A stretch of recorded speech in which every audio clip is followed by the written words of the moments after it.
that was quick. That's got to be the fastest someone's come in here, Shani.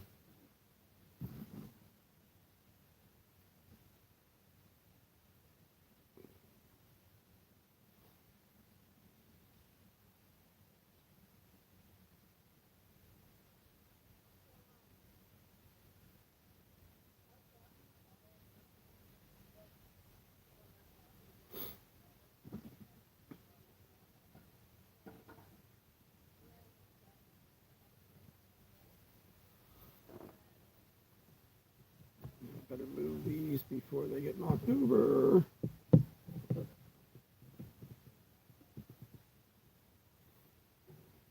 How you doing, Tarantula Time? Hello, Chris. We'll wait a little while for some more people to come in before we talk about anything important. Hello, Tracy. If anybody wants to put this on the Facebook groups or whatever, feel free to share it. I don't even know what I'm doing. Oh, now I know what I'm doing. I got to get back to my stream here. Oh, Carolina. I don't know why I call her Carolina. It's Carolina. Did her Friday feeding video I need to watch. Ooh, 48 minutes. That's a big one.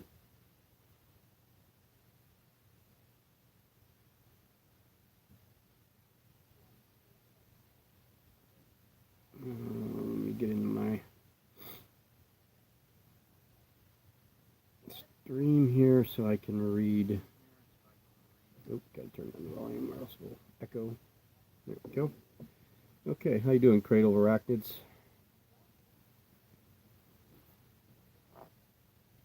So, how many of you guys are from the Straits? Oh, you found the Jeep, or male Jeep Porteri?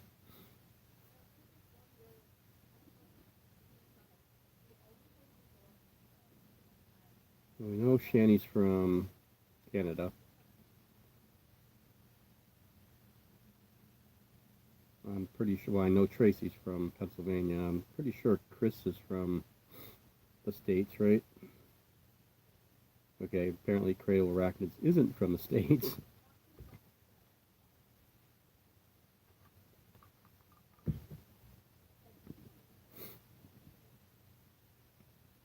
Yeah, things have gone crazy the last couple days. We'll discuss some of it.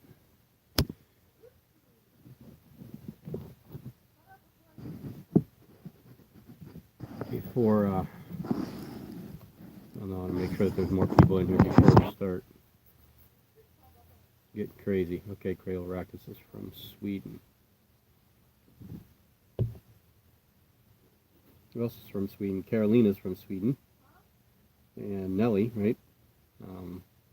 Collection of Unseen Natures from Sweden, too.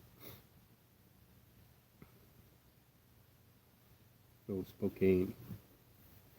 You know Tarantula Shanty, Chris? I'm sure you do. She's from Spokane, too, I believe. You know what? I wonder if I can... Just got an idea. Oh, there we go. That's better. Last time I did a stream, I was trying to find something to set this on so it was kind of like upright. I'm not looking down all the time. I'm just going to use my little light because it's kind of like at an angle. That should work for me. I mean, I'll be looking down, but still. Yes, things are a little crazy, but I don't think it's 100% right now as bad as we think, but I think that we're going to see a little light at the end of the tunnel and then a little darkness that's going to encompass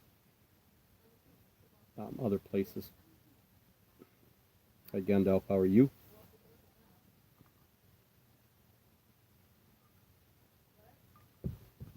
We got a couple hours,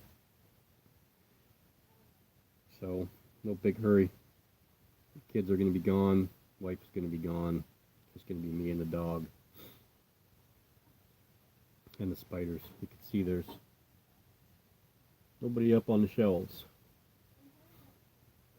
I brought them all down this morning before I left for work because I had some spare time and fed all the spiders that were up there in the vials. I still need to, these are the crickets behind me, but still need to feed those guys there. And then what's behind these ones here, the, can't remember what's over there, the assassin bugs. And then we got, yep, that side, right? Nope, that side. We have the two scorpions here that need fed. And the one right here is the Tigrin and Wasseli. That one needs fed.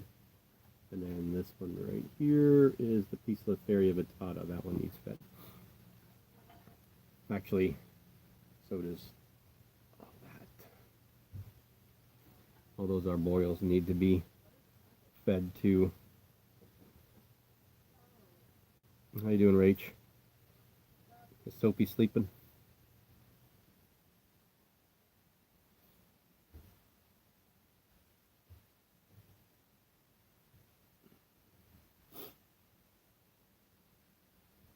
I'm trying to look around here. What I need to do. There's a lot I need to do. Yeah, so it's been an interesting week for me with a Facebook group and stuff going on in the tarantula community group and stuff going on in the hobby, and I don't know, people, I guess myself included, have enjoyed debating things over the last week, and it's been kind of crazy.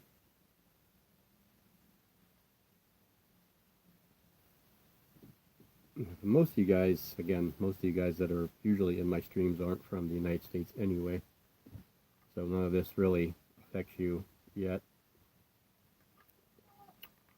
I think eventually it will. We'll see. I don't know. I don't know what kind of laws that you guys have over in Europe and in the UK that deals with animal imports and exports.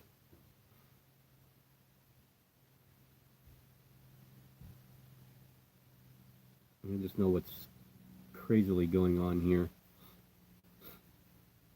We'll see how many. Who's in here? Shanti could do it, or yeah, Shawnee or Rach. If anybody wants to share this in the tarantula community group, feel free.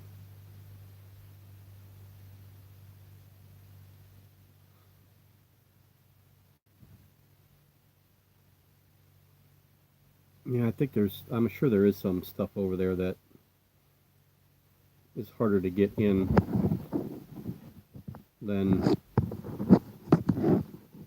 some other places, but there's a lot of stuff here that's going to become very, very, very, very difficult for us to get in, or even, I think, continue breeding or selling. Again, we won't know for about another 30 days exactly what's going on.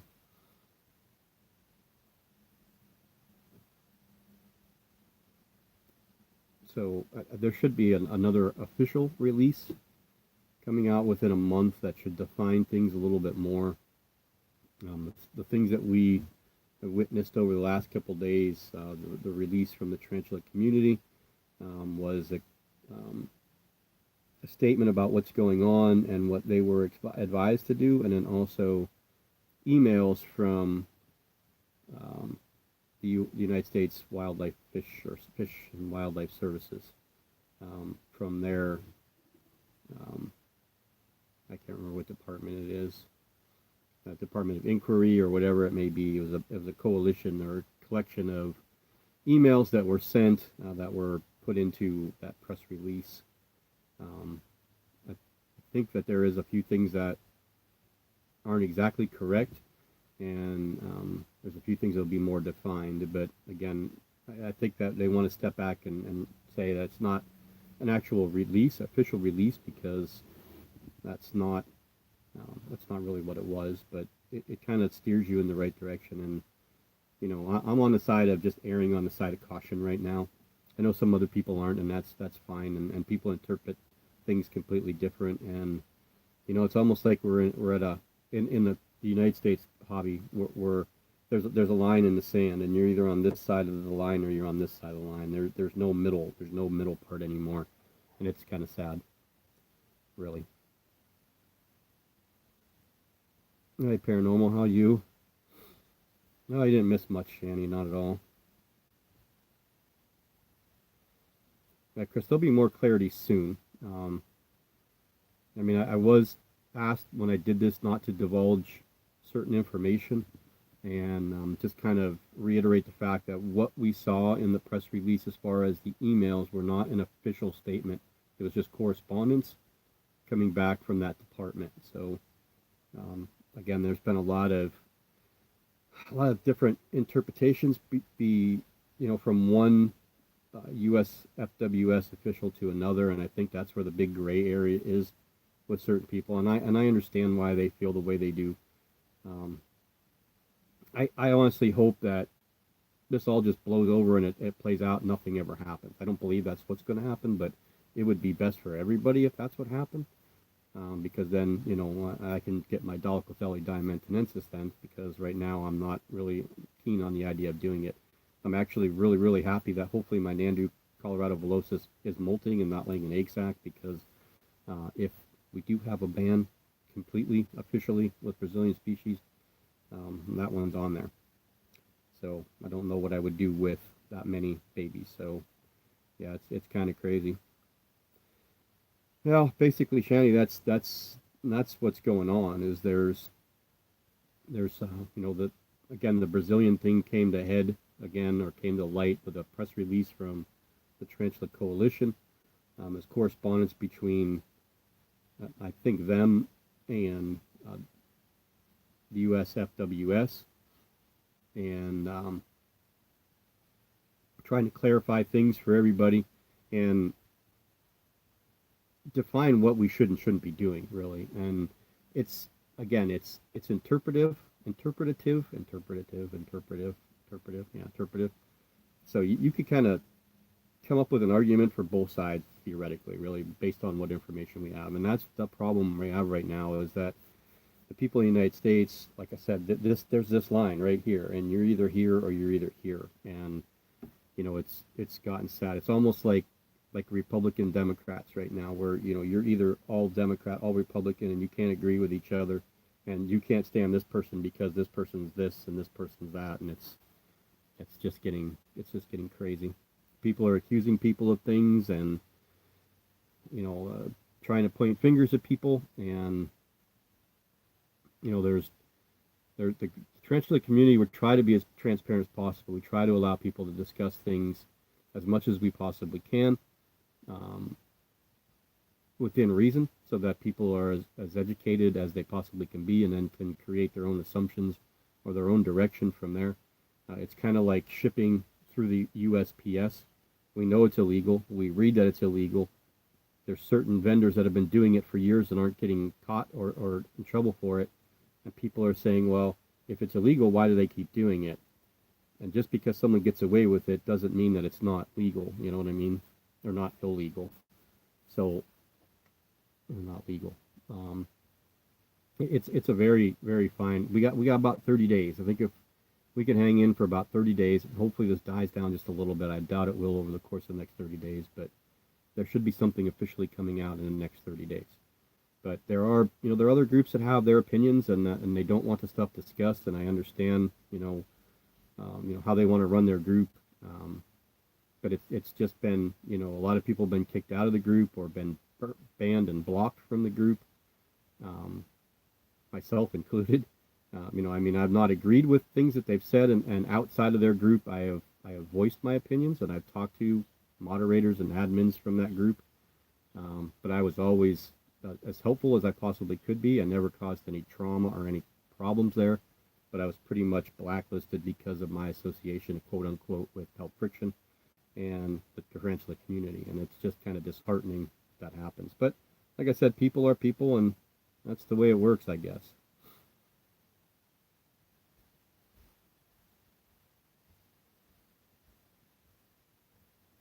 Yeah, Chris, and I think that, again, I'll try and explain the best. This is the research that I've done, and a little bit that I talked to an official here, which is a game commissioner, so it's not actually U.S. FWS official. But he explained to me this way: that the law was somewhat originally written to protect wildlife state to state, and the reason that they did that is because they didn't want me from Pennsylvania going over to Ohio and killing all the deer and bringing them over here for me to eat and leaving my wildlife here in case I need to kill it later. So it was protecting me from crossing over into other states to take wildlife or fauna or whatever it may be illegally and smuggling it into my own state. So it was protecting state to state to state. And the easiest way for me to explain it, because I was I used to hunt all the time, is this is where you see the licensing for hunting and fishing. Okay, so me as a Pennsylvanian, I can buy a hunting license for a regular normal hunting license where I can go hunt male deer anywhere in the state of Pennsylvania. I can go anywhere. There's no restrictions for me to go anywhere in the state of Pennsylvania. Doe licenses, you have to be in a zone, so you kind of, you pick a county, and that's where your doe license is registered because they don't want as many doe killed as males. But I can't just go over to Ohio and kill a deer with my Pennsylvania license. I have to go to Ohio and buy a license from them to be able to hunt in their state. That's where all that stuff came from. So back in the day, people were going. I'm think about where the elk were, and people were devastating the elk and the buffalo and deer and bear and whatever else it may be. They were taking them from states, bringing them to another state. Now, I myself can't go over to Ohio and just shoot anything and bring it back without a license. But I can be given something from somebody in Ohio that has a license to shoot something, and they could pack it up and bring it to me legally. Now, they can't sell it to me because that's illegal to do, but they can give it to me. So if you think about this whole thing that way, and then throw tarantulas in there as your centerpiece, it kind of makes a little bit of sense. And why people are so crazy about this state to state thing. I don't think it has anything to do with the spiders or anything that has anything to do with things that we brought in as importations. The law changed to include stuff from other countries that was either endangered or illegally exported. Like I said, we had a company here in Erie that got busted. I don't know how many years ago, but they got busted importing all kinds of things that they weren't allowed. They had all kinds of different parrots, the gray African parrots, I think, and whatever the red ones are. They had those, and they came in. What they did is they cut the top off like 3 liter bottles of Pepsi or whatever, and then they do it enough to put the bird's head up through, and then the rest of it was closed off so that they couldn't move. That's how they came in. So they imported all these birds and reptiles and amphibians and other things from different places that they had no import license to do it with, and a lot of these animals were endangered. So they really caught hell, and they I think 2 of them actually went to jail for it. So I think that's where the Lacey Act came into play, and then of course this extra stuff that's been gone on now. That was it, AFIAK, is that what it was, or AFAC or whatever it is. They fought when they had the python ban that the US FWS put a ban on state-to-state sales of pythons, and I don't know if it was boas, it might have been, but I'm pretty sure it was pythons for sure. And they won. They took it to court and they won. So we're hoping that the Tarantula Coalition, with the money they've raised, will be able to take this issue to court and beat it, so that eventually, if they do pose this ban, that it'll be eliminated or at least deemed as unenforceable. Now, you don't have to worry about people coming to your door, knocking on your door and say, give me your spiders. It's not going to happen. They're going to start watching the sales, and trust me, if you don't think they're in these Facebook groups, they are all over these Facebook groups. They have people, that's all they do is online research, and they're posing as whoever it may be, and they're downloading or they're copying things for information, and people that are saying, oh, screw the government, I'm just going to do whatever I want to do, I'm going to sell these, those are going to be red flags for them. And if they see it, they're going to have it listed, and this is what we don't want. We just don't want more light brought to the subject than it needs to. But over the course of the last couple of days, there's been a lot of it brought to light. Well, the whole thing started with the T. Celedonia. Okay, so Garrett and Allie got into the hobby basically because they fell in love with that spider. They wanted to breed them, so they started doing spider stuff a couple years ago, and they imported a bunch of these T. Celadonias. Now, all the paperwork was in order, everything was perfectly fine. They have copies of it, and they're more than happy to share it with people. So they were brought in as a legal import. When I say legal import, as far as the paperwork and what the USFWS deemed okay to bring into the United States. Now, there was another one that was confiscated, and somebody has said that people tipped off the U.S. FWS that these were coming in, and that Brazil deemed them as illegally caught and exported or smuggled into another country, not smuggled here because they were brought to Europe first and then brought here. So it all really boiled down to the T. Celadonias as the one that really drove this whole thing, and Brazil's like, okay, we're going to put our foot down here, and now we want to enforce our law. Their law was written in 1998, 1999. So, and that law pretty much states that they did not legally allow any exportation of any wildlife or fauna from their country at all for commercial use, sales, or whatever else in foreign countries. So basically what they said is anybody that bought these in Europe from someone that collected them in Brazil, sent them to Europe. Sending them to Europe was done illegally. And then Europe is the center of all this because Europe does all the 90% of the breeding that's happening in the tarantula world. They get all the stuff there, they breed it, and they sell it to us over here. We just have the stranglehold on Afaunopelma over here, where in Europe Afaunopelma are kind of difficult. U.S. Afaunopelma anyway are kind of difficult for them to have. Because there's not a lot of people here that it's not, you don't make any money on breeding Afaunopelma and shipping them to Europe. You just don't. So you got to get people that are willing to do it. So that's where Pelt actually came into all this, was because of the T. Celedonia. And then it was just kind of, rumors went around that they were brought in illegally, and, it was like one person was trying to step over another person. And then the paperwork was shown that they were brought here illegally. USFWS signed off on the import. They knew what was in it. And, here's where we are now.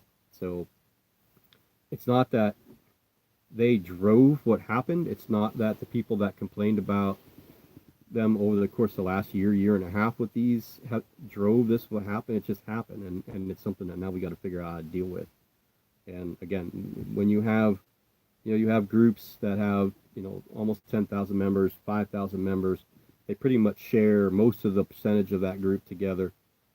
So if the group has 5,000 members, we're going to say at least 3,000 of them are in the other group, and things go back and forth. And, people like this group a little bit more than they do this group, and vice versa. And then, like I said, the lines are drawn, and then people decide which side they want to be on. And I just wish there was a way to erase that line, and we all could just stand on the same damn beach and enjoy ourselves, because the hobby is not fun anymore.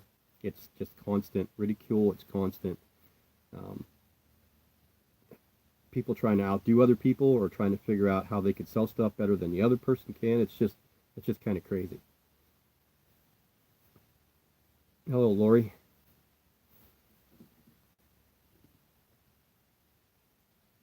Oh, I'm sorry about your connection, Rach. Yeah, Sophie just got 4 new tarantulas. I got the pictures of them earlier. Nice new Caribbean versicolor. It just molted on her in transit. And then an avicularia species, and Davus penniloris, and let me think. Oh, and Afaunopelma seemani. They were gifts from Peter, right? If I'm right.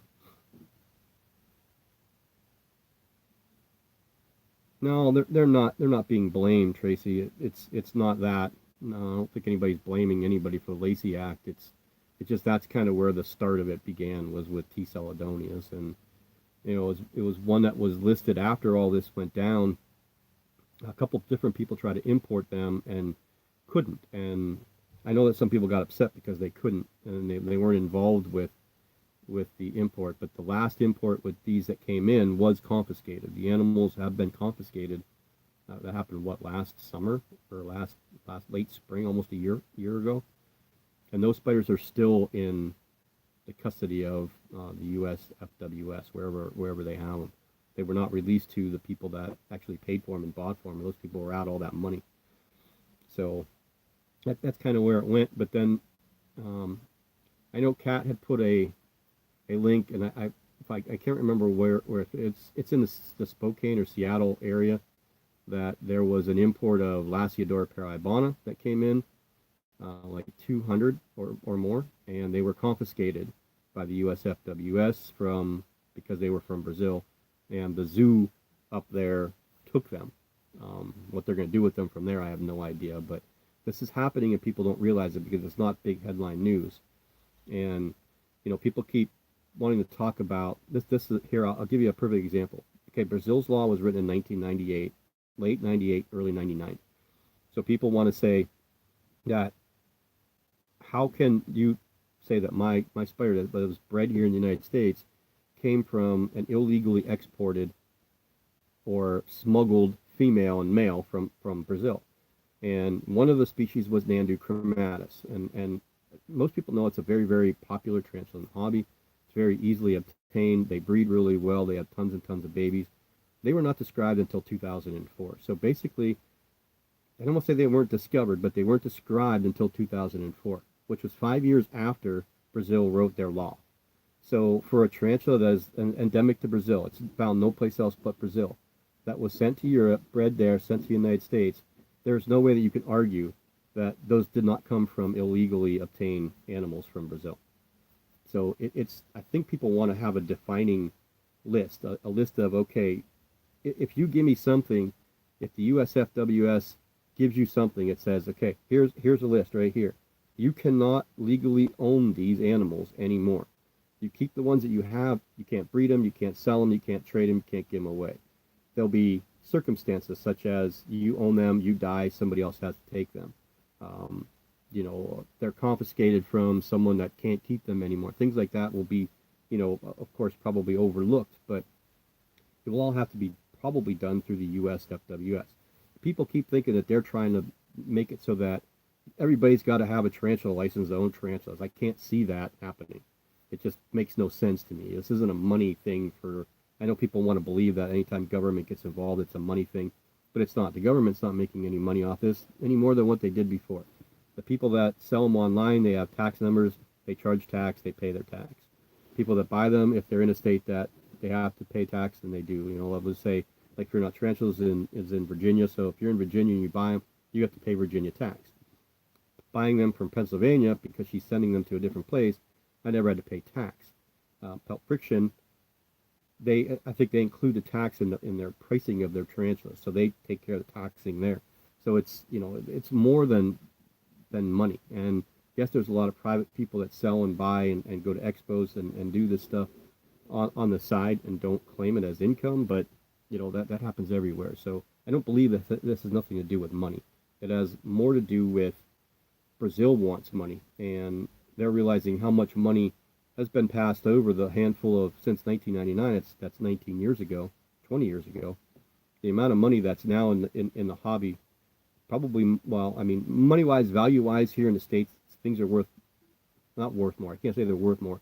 They cost more. Here in Canada, I know Channy could probably, attest to this, that some things are very, very expensive up there that aren't expensive here. And then we have things that are very expensive here that people pay like $2 for. In Europe, we're paying $50 for here.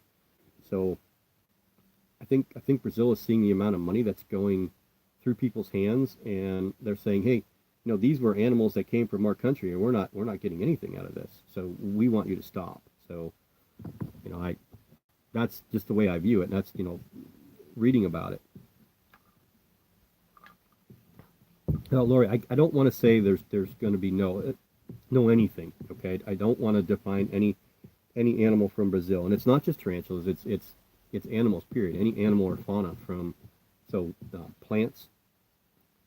You really can't do fish because a lot of fish can be endemic to not just Brazil. I don't want to say endemic because if it's endemic, it's just from one place, but that in the waterways can be gone through Brazil to Paraguay, Uruguay, Suriname, French Guiana, all the way down through with the Nile River. But most plants that are just found in Brazil, any animals are just found in Brazil. So like the Brazilian rainbow boa or whatever that is, I believe.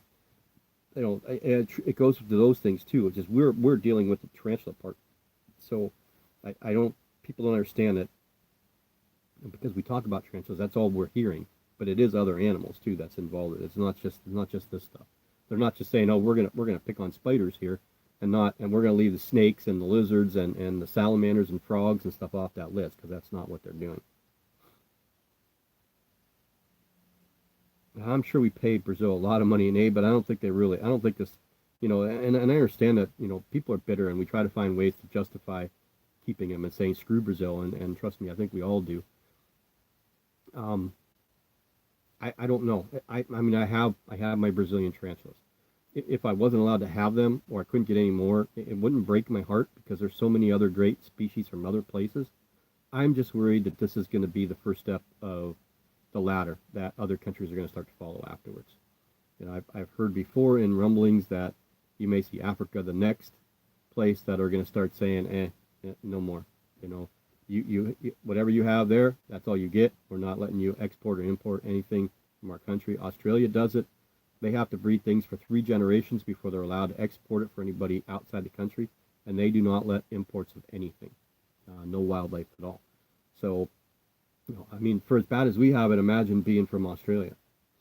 So, yeah, it's kind of crazy. But again, I don't want to say that you're not going to be able to have this spider anymore because the way that the press release that was released with the emails, it was specifically said that you won't have to you know forfeit your animals. No one's going to come knocking on your door to come and get them. Keep the ones that you have, raise them. Just start thinking about not being able to get any more.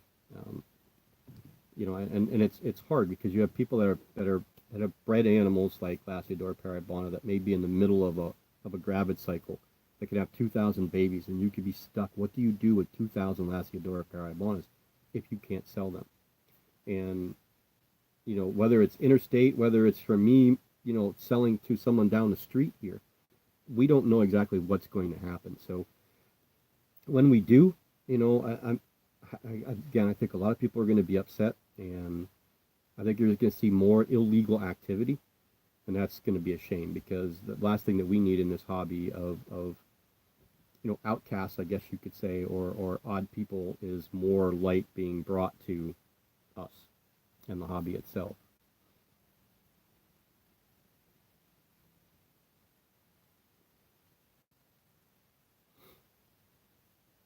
Well, Chris, you have to think about, okay, there's nobody here in the United States that were importing Brazilian animals straight from here that I know of. 90% of the tarantula species that are bred and distributed throughout the world, how that they get them, I don't know. Okay, they get them from their own sources, whether they're legally brought to Poland, Germany. I think those are the 2 big places that do most of the breeding in the world. There are other breeders, bigger breeders too, in the UK and some other places over there in Europe. But most of our stuff that we see here has originally been collected, sent to Europe, bred there, and then distributed here. People raise them here, then they start breeding them together, and now you have tens of hundreds of thousands of Lasiodora parabonas in the hobby that are bred here. And most things now, except for the new stuff, are being bred here because we're getting breeding stock here. And I think the part that I know a lot of our vendors want to get to is that we're breeding what we're selling here. We're not needing to go to Poland and Germany and Sweden and other places that are doing these breedings and then have them sent here for us to then wait 5 or 10 years to breed them ourselves. So I think they're trying to steer away from that. But yeah, so think about someone from Brazil that's trying to make some money, that has collected some spiders. He's being paid by a broker to go collect these spiders. He gets them. He gives them to the broker. The broker packs them up. They get sent to Poland. Poland breeds them. They send them to the United States. So you have 2 or 3 or 4 hands before they get here. Now, I won't be surprised in the least bit if you see the inability of the European countries being able to get anything from Brazil either. I really want to believe that Brazil is going to close everything down completely. I mean, it is illegal It is illegal for anybody that lives in Brazil to go outside, bring in plants, or bring in spiders, or bring in snakes, and keep them in their homes. It is illegal for them to do that. They can't even take stuff from their own country. It is a jail sentence for them to do that. 2 years. So imagine those people there that can't even keep their own stuff, and then they see all these people throughout the world are allowed to do it. It's kind of a kick in the teeth, isn't it? So, if that's a driving factor, I have no idea, but it's just something that's going on, and we have to try and figure out a way to get through it and get over it, but I don't know.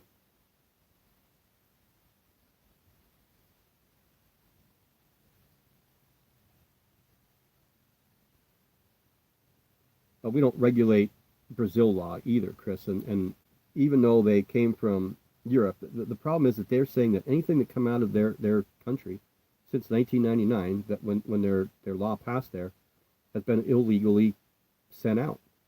It doesn't matter where it was sent to. If it was sent here, if it was sent to Japan, if it was sent to Europe, it was illegally sent there. So anything in the lineage from any of those tarantulas from 1999, they say were illegally descendants of, or they're illegal descendants from animals that were collected out of their country. So I don't think that that's, I mean, we've come up with all kinds of different loopholes and arguments that we can make. I don't think that that's going to be, there's not a lot that we can really sit back and say, oh, this is going to work, that's going to work. I mean, I've heard people talk about, we live in a country where, you're innocent until proven guilty.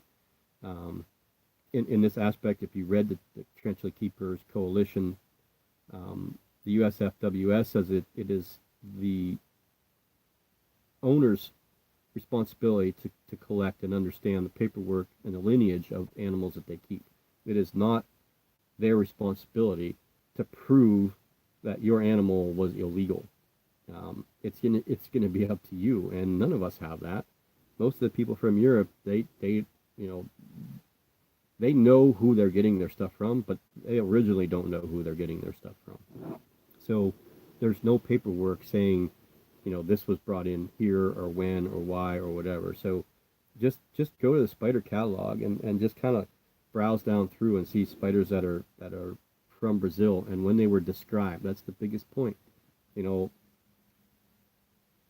could have Elastiodora parabana was apparently originally legally exported out of Brazil years ago, but now we don't know because there's no actual paperwork that's saying that happened, and that's what we need. We need the paperwork saying yes, we have someone from Brazil saying it was legal for you to take these animals from here and send them to Europe or send them to the United States or send them to Japan or wherever it is that you send them. We're okay with that. I don't think you're ever going to find that. And so their argument, the leg that they're standing on is nothing. Nothing was legal from 1999. Nothing at all. So that's kind of where you're at. And again, a lot of people have different views, and people get tunnel vision. I'm guilty of that myself, where you start thinking one way and you don't want to listen to another way, and you got to sit back and kind of rationalize both ways and say, okay, you know what, maybe just maybe this person's onto something, or I could say, hey, you know what, maybe I overplayed this and this isn't really exactly 100% what it is, but they have a point. I think points have been made from both sides. It's just I don't know, I don't know where we go.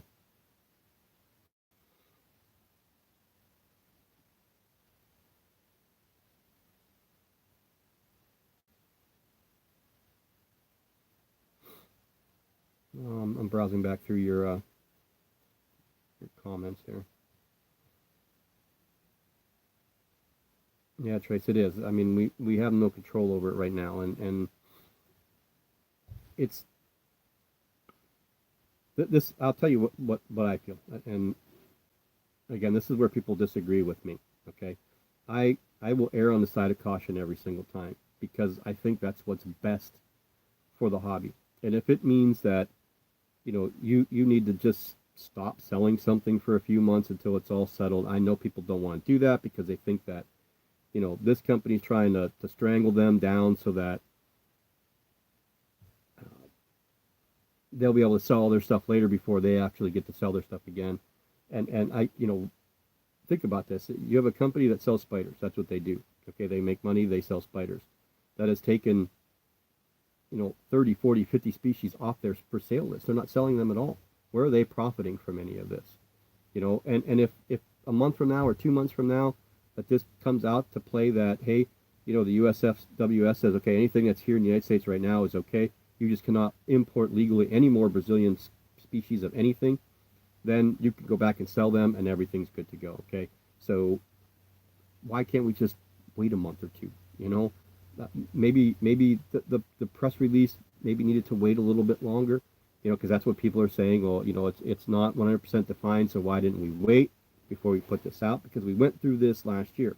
Again, it was March, April, May, somewhere in that area last year. I can't remember when this first all started, and that group of T. celadonias was confiscated. So I think that it's better for the hobby as a whole if we just sit back and say, okay, well, it's just a couple months. Let's just hang out just a couple months. I know there's certain vendors that don't want anybody telling them how to run their business, what to do, scaring people. That they think that people are using scare tactics to get people to stop buying from them and buy from somebody else. Because, well, they're putting people at jeopardy every single time they sell them, knowing that this is going on. I don't think there's no intentions of that anywhere. I mean, I talk to Jared and Allie all the time. I don't feel that sense that there's anything malicious anywhere. People are, a lot of people aren't going to believe me when I say it because they are friends of mine and they are, admins in the group that I helped found. So people attribute me with Pelt Friction. That's, I mean, I do their ads on the channel now and on my podcast too. So that's where my affiliation became clear, and I think that was probably the leading factor of why I was eliminated from a group. But again, it's not that big of a deal.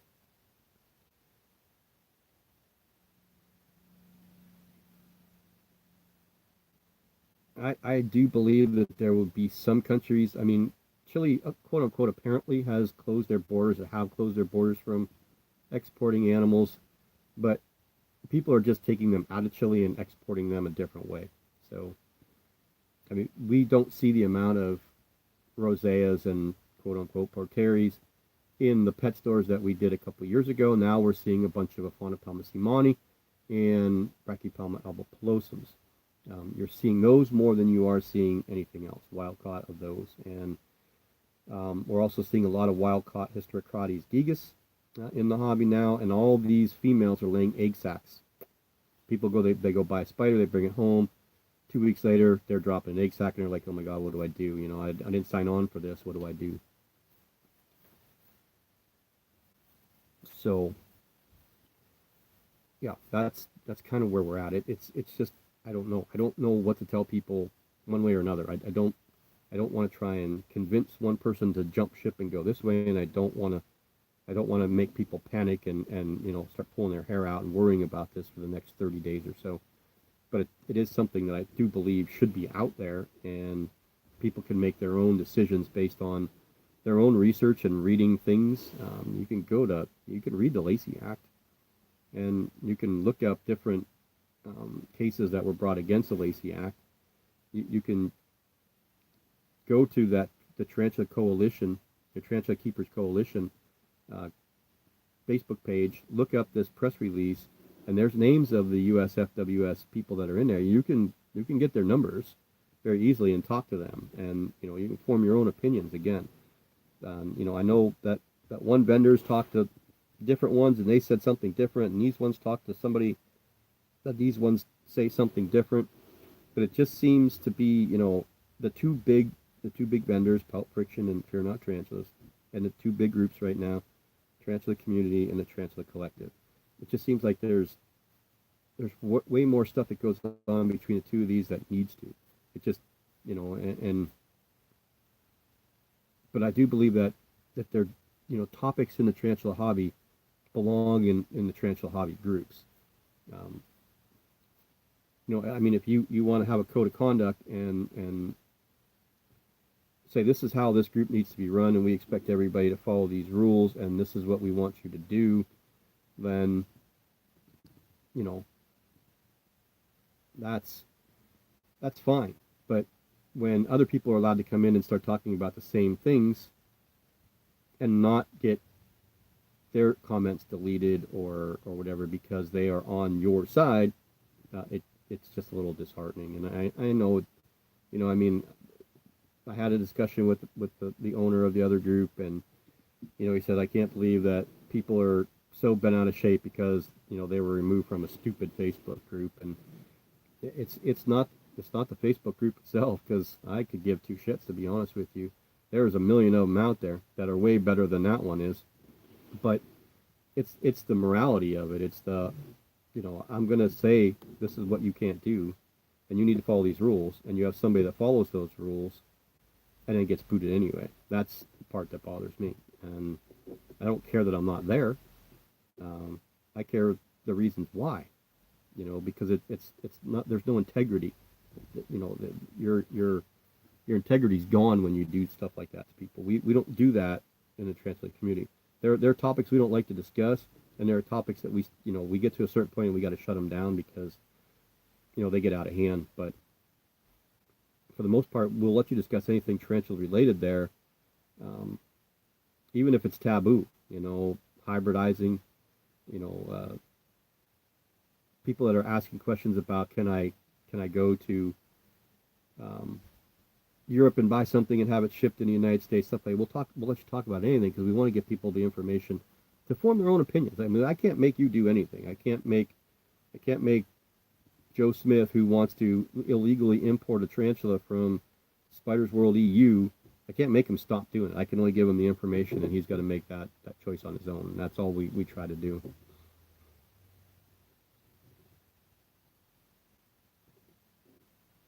Holy cow, I didn't see. Oh, Hawksden here.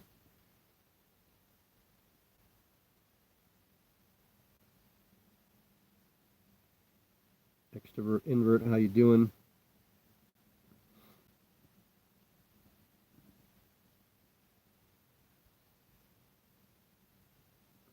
Yeah, well, I mean, I believe in freedom of speech. I believe that you should be able to say whatever you want, but there also has to be, a guideline to follow in groups, and there's reasons why people do that. And the reason that the collective made their code of conduct was to eliminate the drama that they don't want to deal with. That's the way they wrote their laws, or their whatever you want to call them, laws, rules, or ideals of how they want the group to run. Everybody does it. Every group does it. They may be different, and some people don't believe in them because they believe that you should be able to go in the Facebook group and say whatever the hell you want. And I don't believe that that's true. I don't think that it's true. I don't think that it's right, because we have people coming in that are very, I would say, liberal, conservative, or whatever you want, but the right. I don't even know politics, to be honest with you. You got the left, you got the right, and I know the people on the right, they're a little less compassionate of people than the people on the left. I don't know.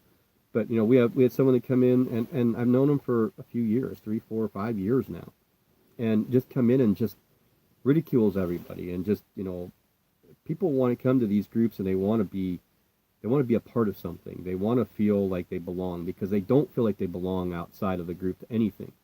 And then you have someone that is so over the edge with care. Okay, so blah blah blah. I have this spider and it died. I don't know why. Put the pictures on there. Well, you know what? You have a Theraphosa species. It wasn't damp enough. They need to be damp. Okay, I understand. And this person just gets on them about how crappy their care is. They shouldn't be keeping tarantulas. Then this person just goes buys another one, and then this person gets even more upset because they went and bought another one, and then they laid at our feet, saying that we should not allow this to happen. We should not allow people to condone other people or coddle other people when their animals die, or their bad husbandry. That's the reason that we're there, is to help those people, not to make them feel bad because of how they keep things. I mean, I saw a picture of this. Somebody had a P. marinus. You're talking a good 5-inch spider here in a container about this big, about this tall, with about this much dirt and just a little hide. That was it. That's not the way you keep them. And generally you'll get people that will say stuff, but then one person got on there and just absolutely slammed them about, did you do your research? And that's the biggest thing. It's always what you hear. Did you do your research? Are you dumb? Are you stupid? You can't tell. I mean, it's very easy to find out how you should keep an OBT. You had one person that had OBT that was on completely damp substrate, and people just lost it. It went through the roof. Okay, this person didn't know any better. They may have been given bad information, pet store information. There's crap information on Google. Who knows where they got it from? But why do you have to be a jerk to these people? Because they don't conform to what you want them to be. That's the part that drives me crazy. And I mean, he's a decent guy for the most part. He's very vocal, not even a citizen of the United States, trying to be, but is not. And has been coddled his whole life. He's been given everything from his mom and his dad, his education, his vehicles, his food, whatever. Everything has been given to him. Never had a job in his life. But he goes out and ridicules everybody for what courses they take in college, what they believe as far as, abortions or non-abortions, or the way they keep their spiders. Just somebody that's like angry at themselves or angry at life, and they got to take it out on everybody else. And I can't understand it anymore. I'm going to be 50 this year, and it's just stupid because, this person's in his early 20s, and he's going to be 50 in a matter of that, and he's going to sit back and think to himself, I was an asshole all my life. This is why people don't like me now. I don't know. How you doing, Frankus? Good to see you.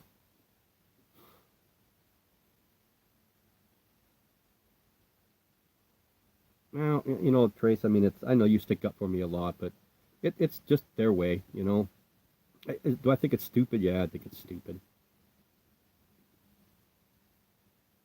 I mean, I went over, and it was funny because I went in just the other day. I was going through, and I was going back through some of the posts that were on there, and people asking questions and people that were answering them. And over the course of 27 questions that I looked at, not one of the 5 or 6 moderators or admins that were in that group actually answered or got involved with that question. It doesn't happen generally on our group.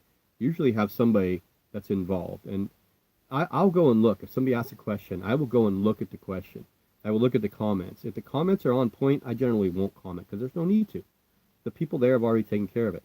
But when you go to a group, somebody asks a question, and you have 4 or 5 people saying, I'm just new, I don't know, I wish I could help you, but nobody helped. So I help. I give an answer, and then I think back to myself, it's like, why do you even have a group?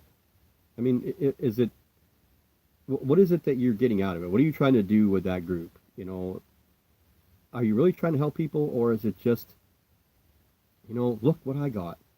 I don't know. I don't think that he's a bad guy, the guy that owns it. I really don't think he's a bad guy. It's just my views and his views are completely different. And I mean, we've come to that conclusion many times, him and I, but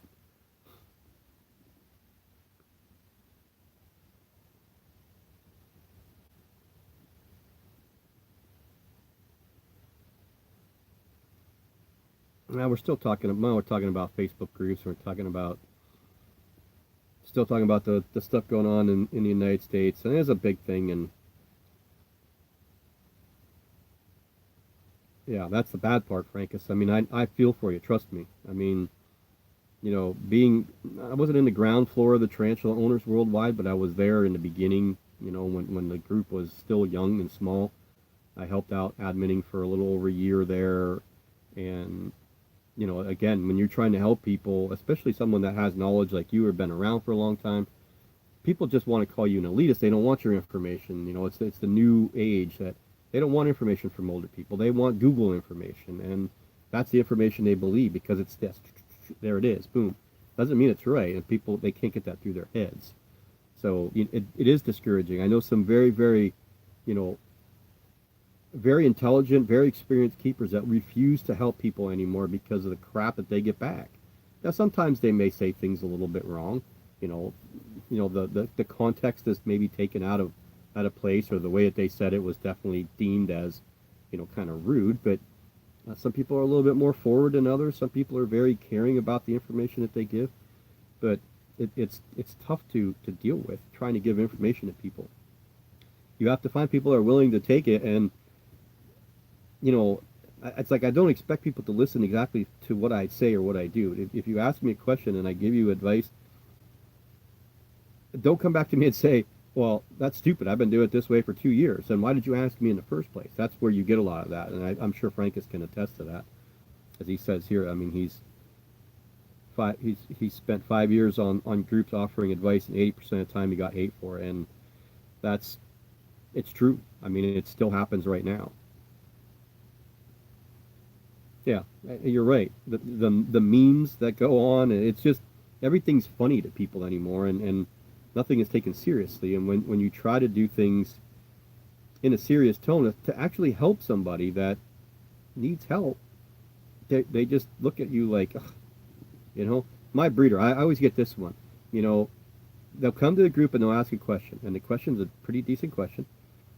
And then you got 4 or 5 people that will give the same exact answer, and that person will say, "Well, my breeder told me this." Well, who's your breeder?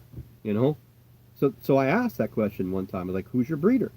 And I mean, we all know the big breeders here in the United States. We know the people that do most of the breeding there in Europe. You know, the bigger ones. Who's your breeder?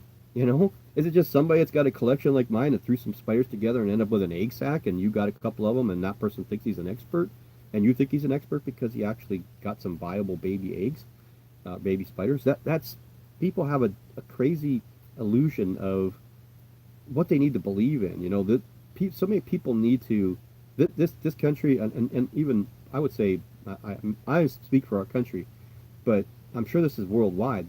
There are too many sheep. There are too many sheep that just need something to follow. They need an idol. They need a hero, and they will defend that idol or hero whether they're right, wrong, or indifferent every single time.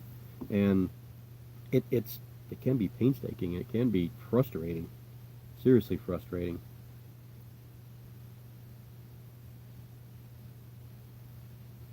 Yeah, you're right, Quentomology. They do. I mean, how's your daughter doing, by the way?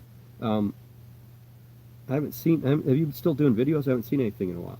Um, yeah, they do. You know, and as much as a concerted effort as we try to do on the tarantula community to try and, you know, foster an atmosphere where people are comfortable, they can ask questions, they're not going to get hammered, ridiculed, it still happens. We still have people that, you know, that their lives suck, and they just have to come in and they have to be a jerk. You know, they just have to. It's just in their nature. They can't do anything but that, and it's sad because, you know, I mean, we know who they are, and the trouble is some of them are pretty intelligent people that really could help people if they learned how to do it. But there's so many people that don't want to listen to it that it makes those people maybe not want to do it as well.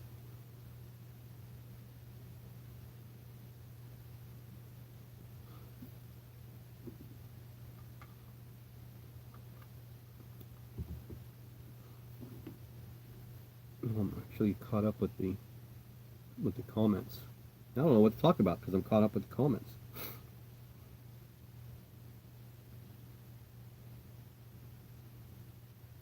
You know what, Frankus, I'm not really 100% sure. I mean, I read the first article and I read the second one, and you know, I really want to believe that there was nothing really wrong that happened. But I don't know. I mean, I didn't read them, you know, to the point where it was comprehensive reading. It was scanning over them because I wanted to make sure that people asked some questions. I had a little bit of direction, but we don't really have them here yet, so it's kind of crazy. I know they're rampant over there in Europe right now. I think Pete Webster just had ordered one. It came in. I think that's what was going on. It came in as a DOA. Um, but yeah, I'm not really sure. I'd like to think that, you know, the people that sent them out or that went and collected them would have done so in a legal fashion. Um, you know, especially in the limelight. I thought, again, I'm not 100% sure, but I thought that they were people. I mean, they were described for Love of Pete, so there had to have been arachnologists that worked with them, right, or taxonomists that worked with them. I can't believe that they would do something like that illegally and putting their name and their reputation out on that. I think it's just some smoke and mirrors, really.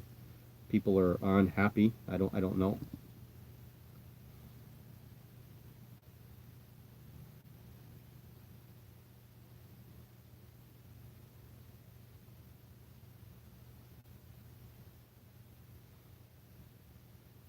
I don't know why you wouldn't do videos, Lori. I mean, there's a lot of things going on, and again, channel by channel by channel, things are different. People are different in what they want with their channel.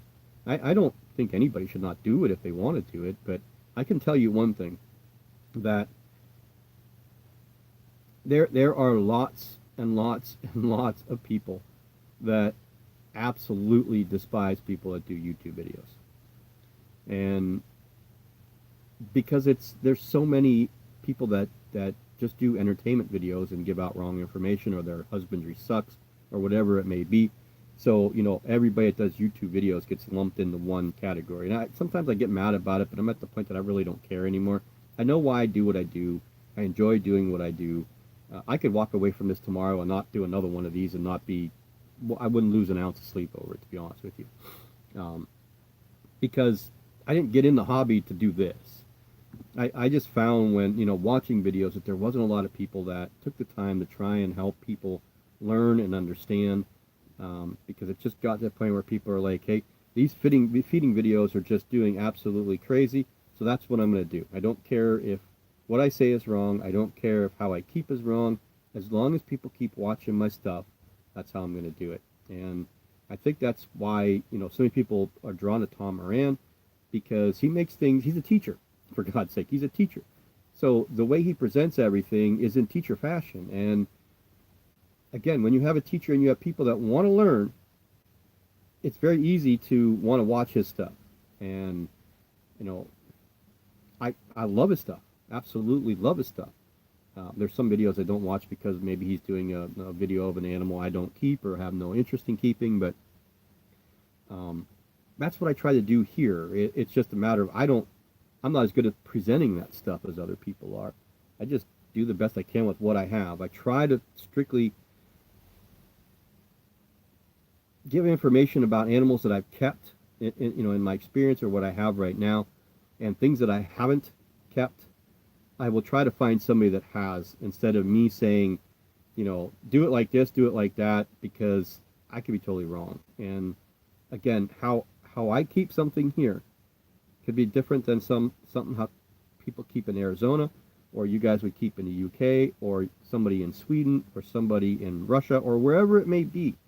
The way things are kept in different countries are different, and I hate to just put everything in a little tiny box and say, this is what you have to do, because this box may not work for you. You have to find what works for you.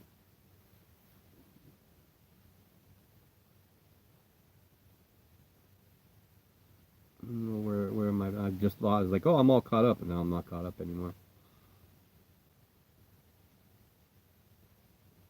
Well, it is, Lori. That's social media. I mean, you can't get away from it.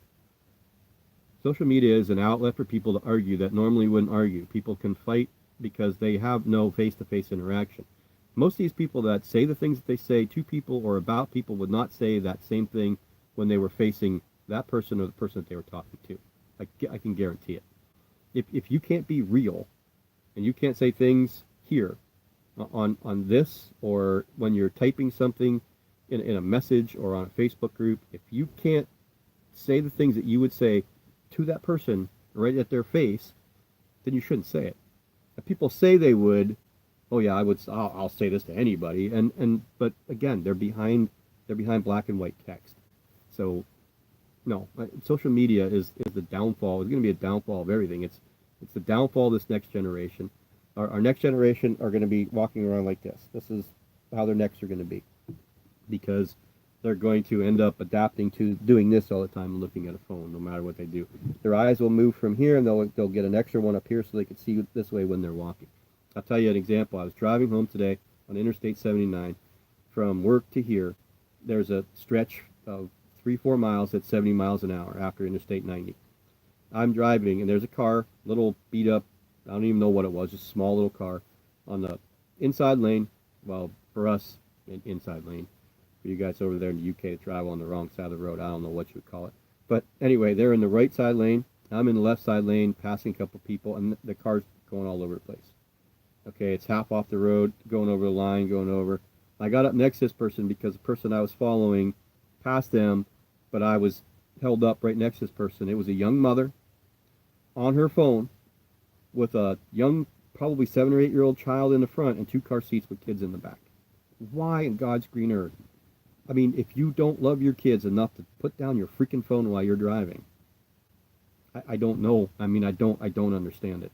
I mean, I'm gonna start putting that in my videos that at the end, please don't text and drive. Please stay off your damn phone when you're driving in a car. Please. Someone's gonna die. It's not gonna be you. It's not gonna be the person that's holding the phone. It's gonna be somebody you run into, or it's gonna be the kids in the back seat. Just please stop doing it. It pisses me off, but beyond belief, just absolutely drives me crazy.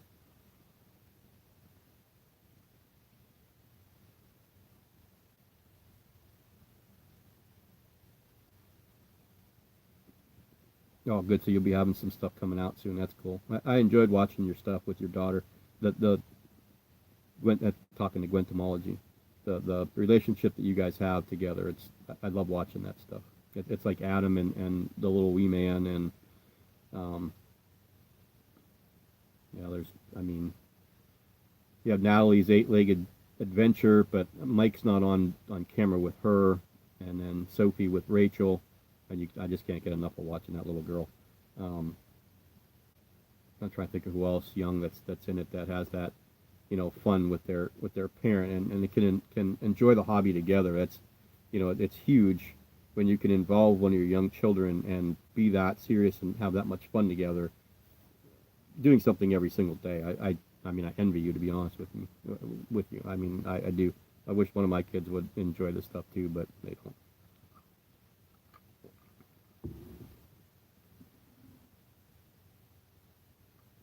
God, we could talk about some of that stuff. What do you want to know exactly, Rachel?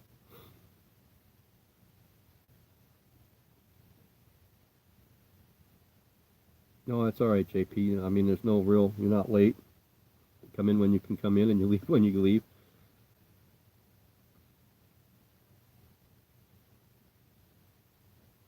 Yes, but the spider gene thing, entomology, is that just Europe? I mean, again, I don't know snakes, but I do remember just seeing one thing saying that Europe has made it illegal to breed the spider gene in ball pythons now. UK or Europe, I don't know. Again, I don't know much about ball pythons, so I don't really want to give an opinion. That's all I know. But it's no different. I mean, you go to any group, go to fish group. Fish group, you got people arguing. You go to salamander group, you got people arguing. Go to frog group, you got people arguing. People come to tarantula group and say, "Oh, this is so much better than the reptile group," or this. It's like, just wait, give it a couple days, and it'll be exactly what you just left and are complaining about. I guarantee it. Groups are hard. It's really hard. It's very hard to, as an admin, it's hard to monitor that. Even when you have a group of people that work together as well as we do on a tarantula community, we all kind of have the same ideal and logic. So but it's hard. It's hard to keep up with the amount of posts that goes on. It's hard to refrain. You can't see every comment. People don't, report things enough. They just take it upon themselves to start an argument, and that's just the internet. It's just the way it is. There's no way you can get around it. Whether it's snakes, frogs, plants, I'm sure if there was a group that involved beach towels, there would be people arguing about it. It is hypocritical, Lori. It's just kind of crazy. What inverts would I never keep and why? I don't think there's anything I would never keep. I'm not really keen on centipedes. I just don't have any fascination with them. I had one, actually I had two, and again, I had no interest in them.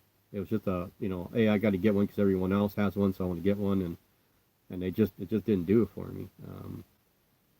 I'm not even really that excited with scorpions, to be honest with you. I mean, I like my spiders and my assassin bugs. If I could just have those two, I would be perfectly fine. Um, I don't know. Those, what I'd like to have is one of those crazy ass spiny huge crickets. I don't know why. They just I don't even know, the Jerusalem crickets or whatever they are. I think you can find those out west. Um, I don't know why. I don't know what I would do with it, but so any invert that I wouldn't keep, I don't really think there's anything specific that, there's things I'm not keen on. I mean, I have a vinegaroon, and I love that little animal. The whip scorpions that I had were cool. I don't know that I would venture into them again, though.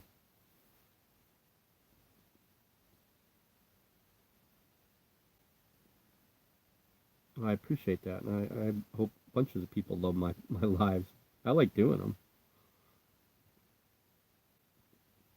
Yeah, there'll be another podcast coming out in a few days.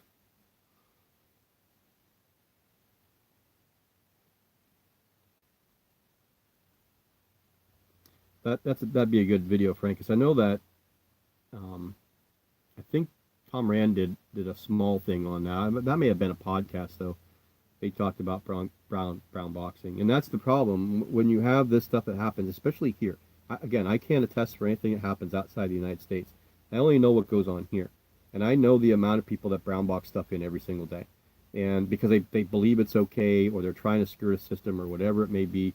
You have people that use the United States Postal Service to send tarantulas that because it's cheap, and but the problem is that you're spending $13 to send a box of spiders that takes 3 or 4 or 5 days to get to you, or you could spend $35, $40, and some places more, a lot more, to have spiders sent to you overnight with a heat pack that you're pretty much, the less travel they have, the better. Why wouldn't you, as a person that's selling them, want to get these animals into somebody's hands a lot quicker?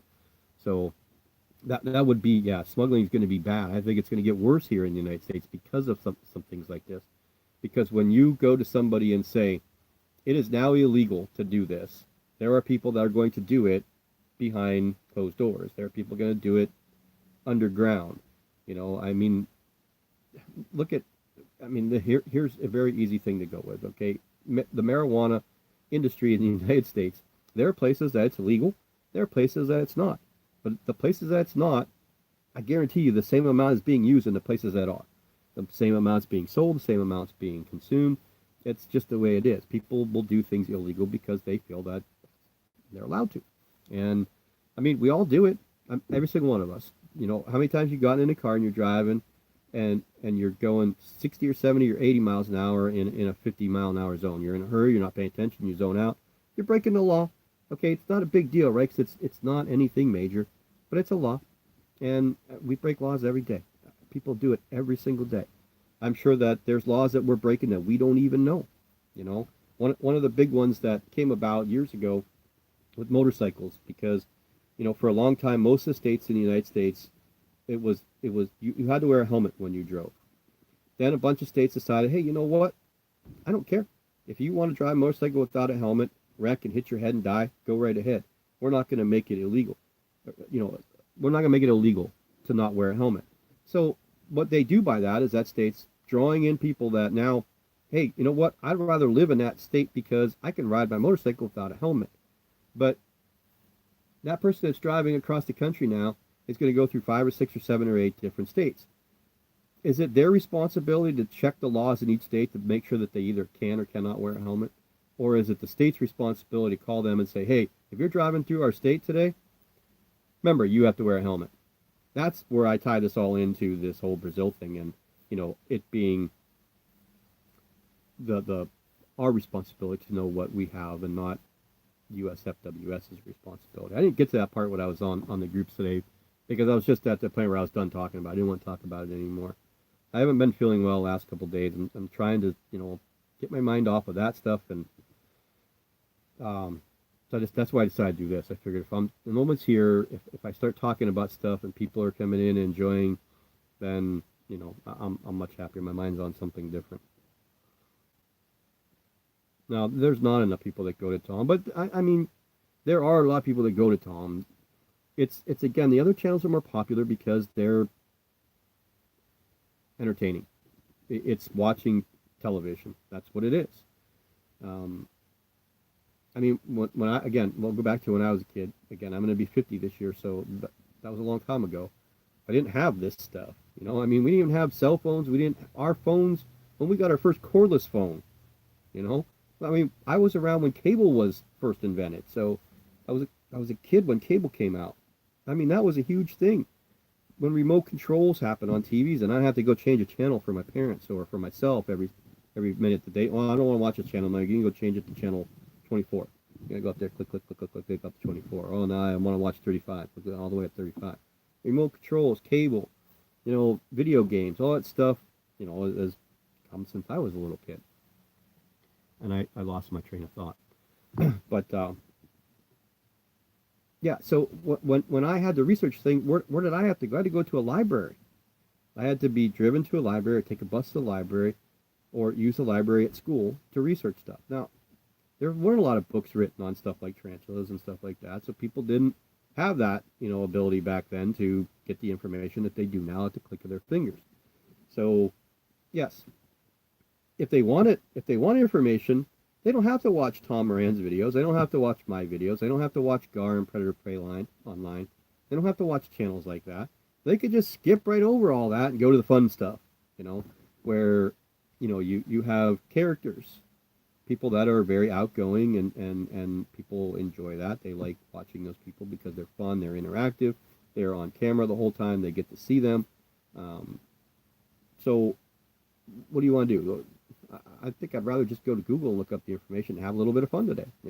There's days when I just want to watch fun, and there are channels that I watch when I just want to watch fun and when I just want to watch feeding videos. And I don't need information, I mean, when I need information, I go to people that I know is going to give me the information, because I'm at the point now where I don't need to watch videos to get information. Do I still watch some videos on some things that I may be getting in that I've not kept before? Sure, I will watch some videos to see mannerisms, to see the movement of the tarantulas being fed, or breedings, what they do, how quick they are, how defensive they are on film. And most of the times that I'm watching stuff of that nature, because the things that I'm keeping now are all in languages that I can't understand, German or Polish or whatever. Even though I'm Polish, I can't speak it. So I'm watching these videos and then I mute them. So I'm just watching what's going on, and it gives me an idea. Again, keeping what I have and watching that, I have an idea of now what I need to do with that spider that's coming in that I've never kept before. So I mean, I have a handful of African species that are coming in. Are African species anymore? African species, right? They're pretty much bulletproof. They're easy to keep. They're all the same. But I will still go and watch what, if there are any. I mean, the Zimbabwe, there's not one. The Lapalala, I think there are a couple videos that I did watch on them. But yeah, that's what I do. So why people want to come and watch me when they're just going to listen to a guy that's got a handful of tarantulas that he's feeding and then talking about them, when I can go and watch, again, someone that's joking around, having fun, putting in all kinds of little crazy things in their videos. It's more fun for people. So that's why Tom doesn't have the following that he should. I believe that's why Gar doesn't have the following that he should, or I have the following that I feel that, maybe I should. Maybe that's egotistical, but yeah, you have channels that give you good information. And now Andrew Smith is on YouTube now, which is great, because you can go watch his documentaries, because all this stuff is being pirated anyway. I spent the money to get the stuff from him. So if you want a nice little channel to go watch, he's going to be putting stuff on. Andrew Smith is from the UK. He goes all over the world and does studies on tarantulas, films them in their natural habitat. Go to Love Tarantulas. That's the name of the YouTube group, is Love, or not the YouTube group, the YouTube channel is Love Tarantulas. His website is lovetarantulas.com. There you can go and download, you can pay different prices for videos on certain things. They just did a 2-part Mexican species thing. They've done it, I think they've done a Fauna Poma one. They did Lassia Doris, the one that's on YouTube right now, the first part. Please go check them out, because they need funding. I don't want you to go there and give them money, but if you go there and watch their videos, to get them to the point where they can start being monetized, they need it, because they do such great stuff, but they're running out of money to be able to do these things. And, they have a budget, and a lot of times it comes out of their own pocket. So please go support, Bugs and Stuff is one, and Love Tarantulas is another, and Bird Spider CH. Please go watch those channels and support those channels, because they're the ones that are going out there in the field and giving us some awesome footage.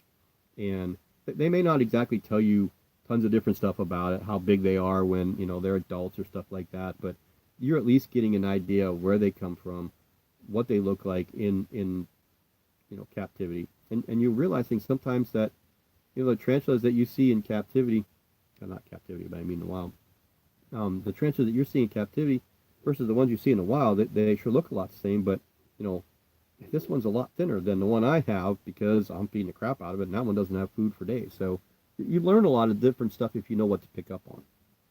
But I would definitely go check them out.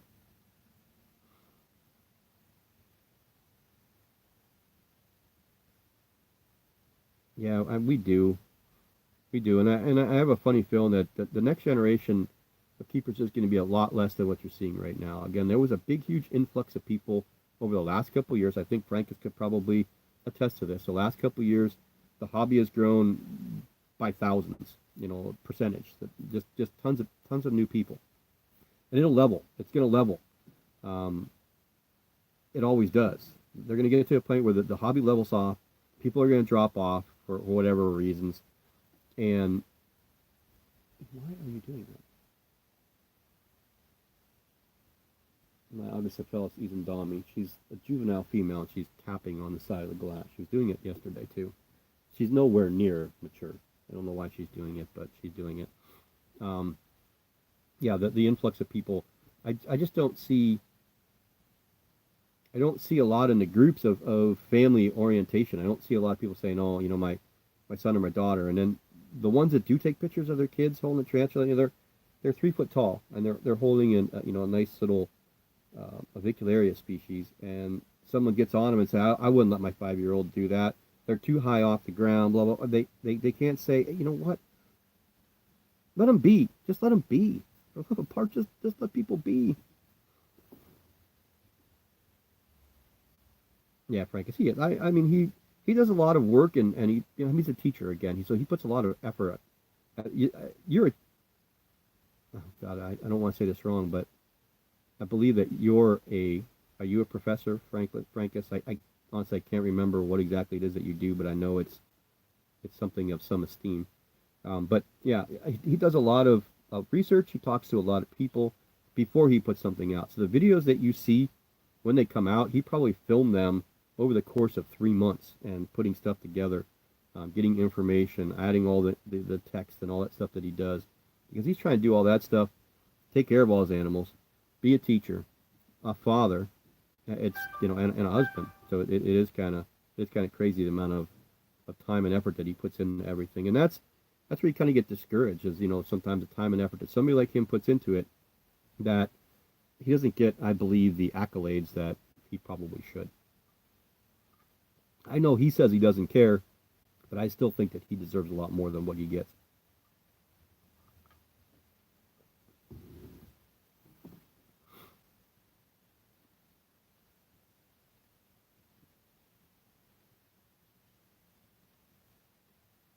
They all are going to be glued to technology. I can't get my phone out of my daughter. My daughter's been going through headaches, and she wanted to go to the doctor, and I was like, look, you know what? I'm going to tell you right now. That you go to the doctor, the first thing the doctor's going to say is you probably should go get an eye exam because you're on the phone all the time.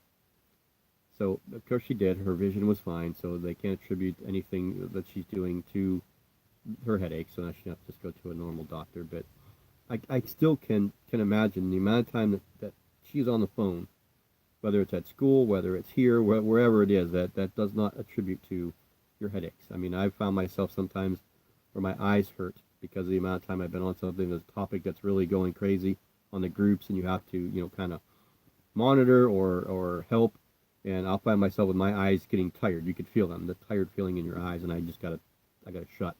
I gotta close it off, and I gotta just relax.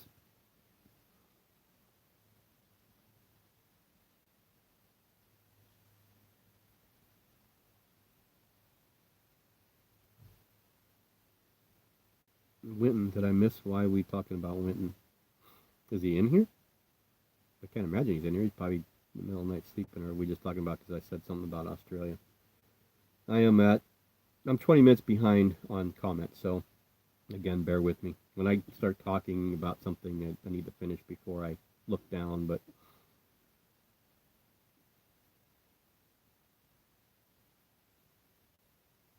yeah, she is a brave little one, isn't she?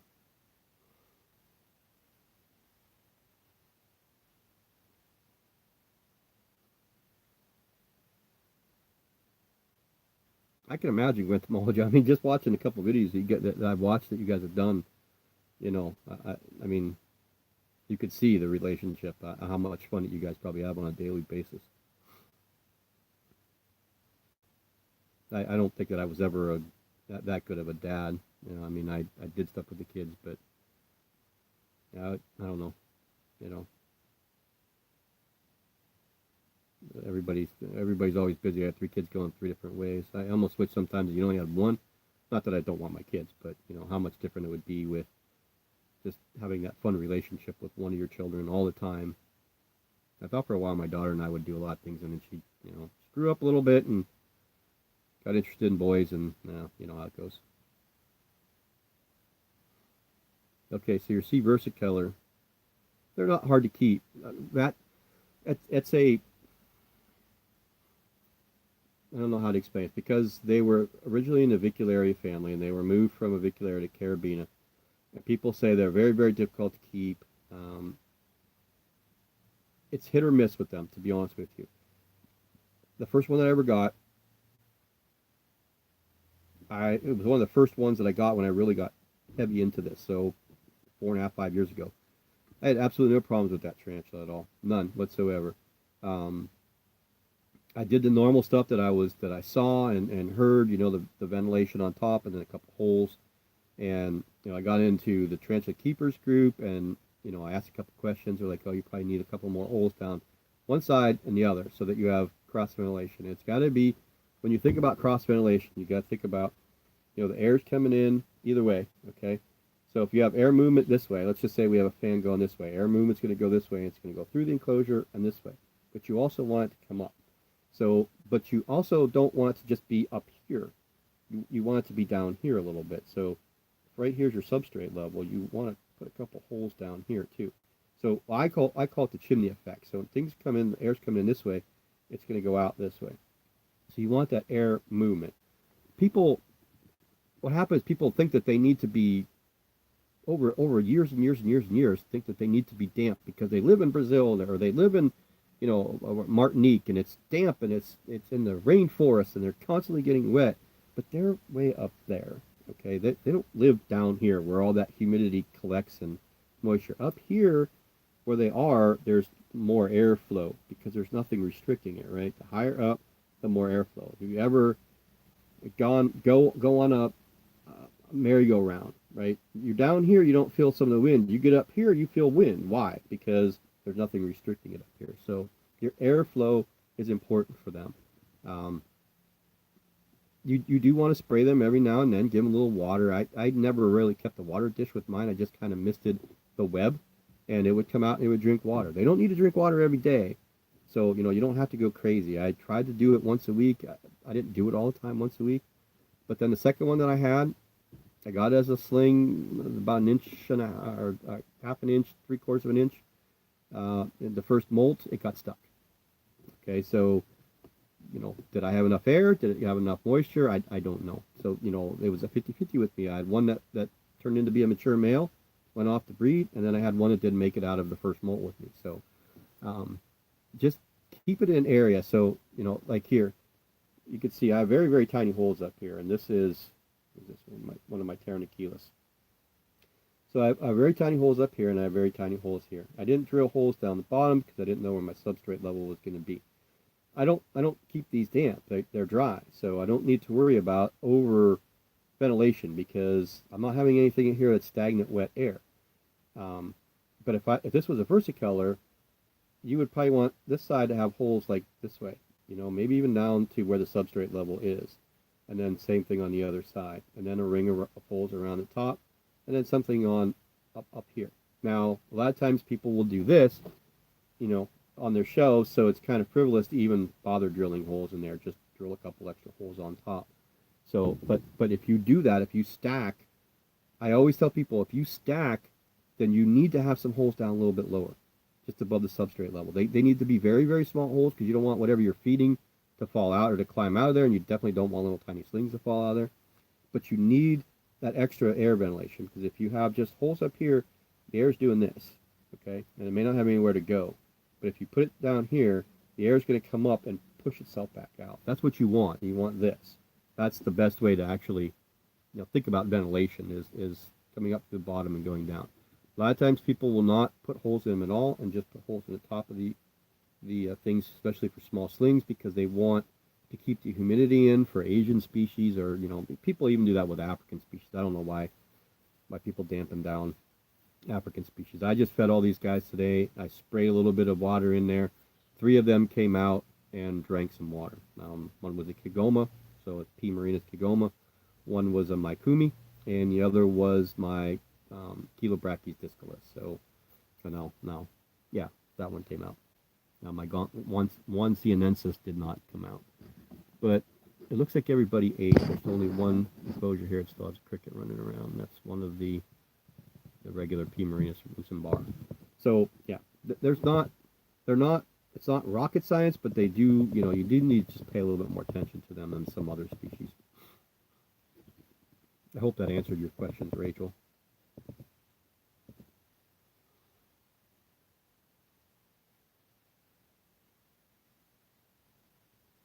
Yeah, I mean, what you see here on live is what you get with me all the time.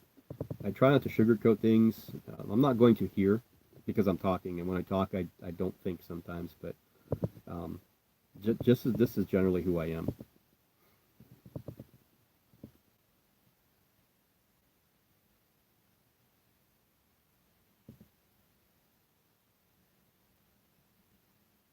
Oh, what did I miss? Entomology. There's a push in the U.S. by some keepers to outlaw it, and they're attacking some big YouTube personalities, breeders, because of it.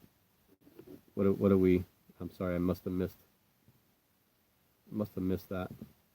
If you could tell me what you meant there, maybe I can shed some light on it, or maybe it's something I never even heard of before.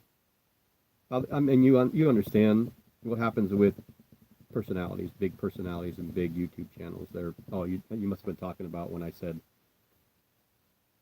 people that are serious in the hobby that don't do YouTube channels are kind of against it. Maybe that's what you're talking about, but I don't know that anybody's going to stop it. To be honest with you, they they may try. I don't know. I know people report videos from um, bigger YouTube channels all the time.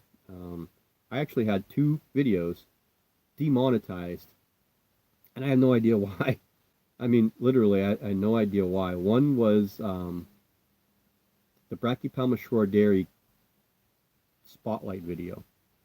I had no idea why it was demonetized, so I had to send a message to Facebook and ask, or I mean YouTube and ask, and they said, oh, it was a mistake, so they redid it, and I can't remember what the other one was because I didn't even bother with the other one because it was a pairing video, and it might have been the H. chilensis that I did. It might have been that video that was demonetized. So anybody that watched that video, I'm not getting anything out of it because the title, I think, or I might have mentioned. I know Petco's had a couple that have been taken off because of wording.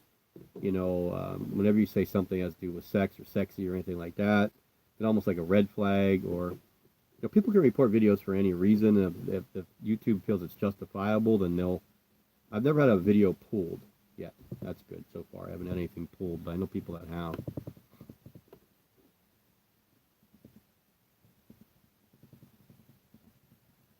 Oh, we're just talking about the Brazil, and we're just talking about the recent news here in the States about you know species that are endemic to Brazil will not be able to be sold, bred, or imported in the United States.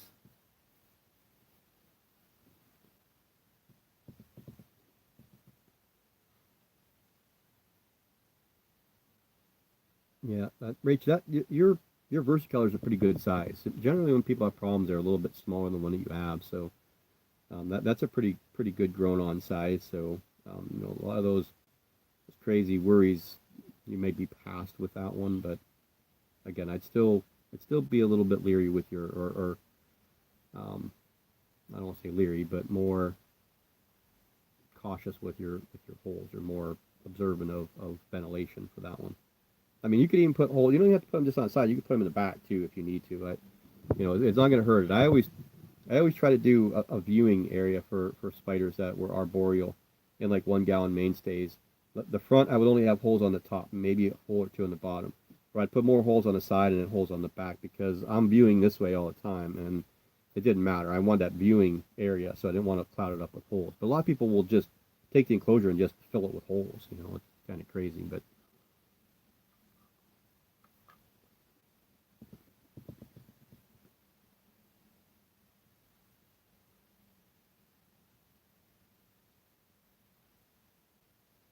I'll talk to you later, Francis. Thanks for stopping in.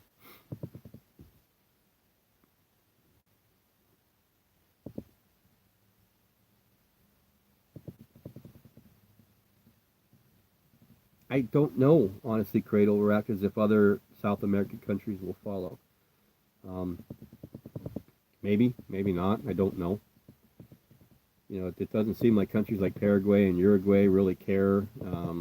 Argentina, I just don't know. Maybe if this really starts to get rolling and Brazil actually, and this actually happens here in the States, would I be surprised if other countries follow suit? No, I wouldn't. I wouldn't be surprised at all.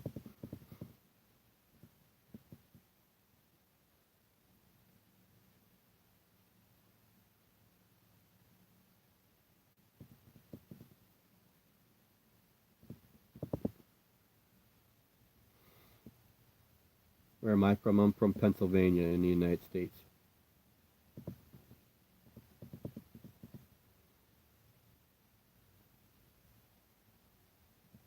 Yeah, I mean, I agree. I mean, Exotic Slayer and Dark Den and, Rob C and um, John 3800, Deadly Tarantula Girl, they brought a lot of light to, the hobby, and people from there are seeing, other people's videos. Don't get me wrong, but, I, you know, people have different values on what they want to watch. And again, there's days that I don't want to have information that I'm full up here. Like today, after this, I will be done up here. I want to go watch Carolina's, Friday feeding frenzy. I love watching her stuff. So that's what I'll do. If Andrew puts a video out of some feeding stuff, that's what I'll do. I'll go check that out because I could just watch my friends, slamming food into their spiders' mouths and listening to their reactions is fun for me. I like listening to Carolina, when the excitement that she gets when her spiders eat or, when she gets a good shot. And, Andrew's a good friend of mine. So anytime that he gets anything worthy on film, I love to watch, even though I think that my feeding clips are better and he still thinks his are better, but I don't really think so. But yeah, anyway, um, yeah, I don't know, I, I do think that the bigger channels, but believe it or not, I mean, Exotic Slayer didn't start much before I did. I think we started about the same time. He found a nice niche, and you know, and being from where he's from, also, he had a huge following from that part of the world. So that really moved him up. That helped him. But yeah, I mean, their videos they're fun. People enjoy them, and they are a gateway or a segue, I guess, to other channels that will help people. Hey, now I've got this spider because I saw this person have it. Now I need to know about it. So now I need to find somebody that can tell me about it. But you really don't get that, in some of the bigger channels. It's fun. Again, they're entertaining. I used to enjoy a lot of them watching just because it was light, it was fun, and you could just sit back and say, okay, I'm gonna watch Petco for the next 15 minutes, and he's a great personality. He's fun on camera. It's fun to watch him on TV, and he's opening up a package from one of his subscribers or whatever it may be, nice little letter or a drawn picture or whatever, and then he's done, and now I want to watch something that I need to learn about, so I'm going to go to Tom or I'm going to go to somebody else. That's the way I feel about it all. It's not that you can't learn things from some of those people, because you can. It's just that their channel isn't really geared for that stuff.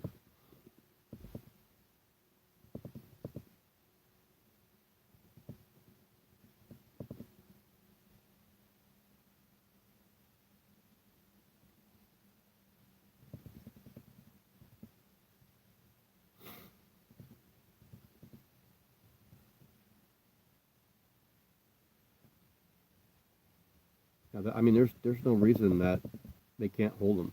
I think as young kids, if they're brave enough to hold them, I mean, if my granddaughter ever wanted to do it, I would make sure that we're over a bed or something that's relatively close to her. And I mean, she's very very small too. So again, an arboreal spider jumping from a, a child that's only 3 foot tall, they jump to the ground without any problem, and they're just going to jump and run away. Big terrestrials, another thing. You don't want to hold one of them them big Lasiadoras in a little child's hand, they jump and fall. They're 3 foot. They're probably going to get hurt or die. So it's just responsible knowing what you should do and can do and shouldn't do. You know, but I encourage. I mean, if the young kids want to handle, I don't see there's a problem with it. I know people get crazy about handling. And, oh my God, you can't do that. Handling, they're fish. They're eight-legged fish. Maybe yours are eight-legged fish, but maybe I want to hold one of my eight-legged fish.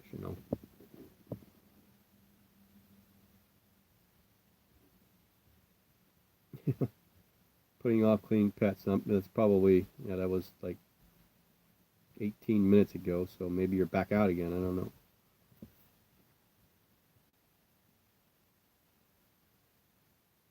Yeah, I always try to answer every question that you guys pose in my live feeds. I hate skipping over things 'cause I feel like I'm not doing, people that taking the time out of their day to watch a disservice. I'd rather try. So if I'm behind in the comments, please know that I'll get to hopefully I get to it before you leave. But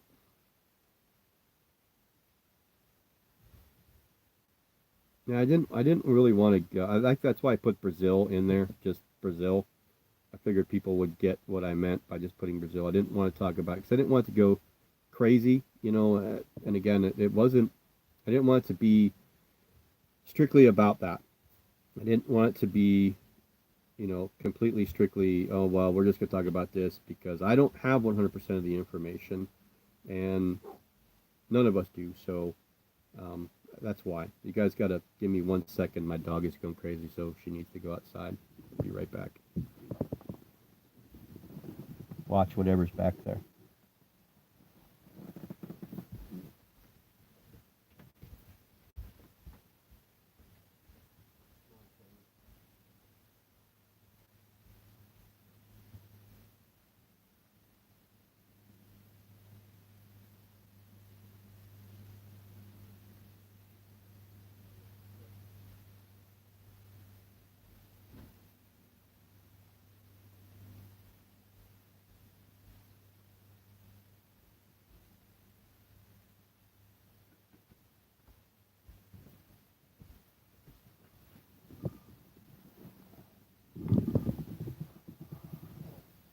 Okay, I'm back. Were you guys talking about me while I was gone? Probably about 15 minutes. I'll have to go back and let her in.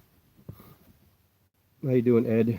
Well, again, I'm just getting to certain comments here, so I'm not. Don't think that I'm ignoring anybody.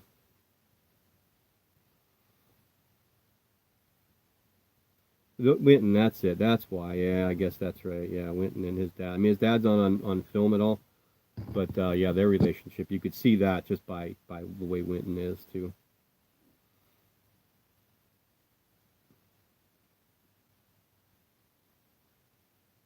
That's cool too, Gwentomology. You have somebody that wants to be in the, one of your kids want to be in the back and just do the directing and editing and filming and stuff like that would be kind of cool too.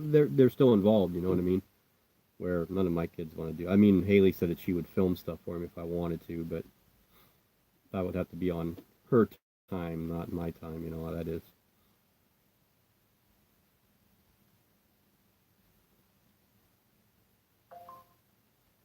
I don't know what was going on with that Brazil guy, honestly. I mean, it was just putting a bunch of links on there that I can't. Um, if I push them, then it's going to take me someplace. I don't know what it was. I never push links and stuff like this, so I just kind of took them out of the chat. So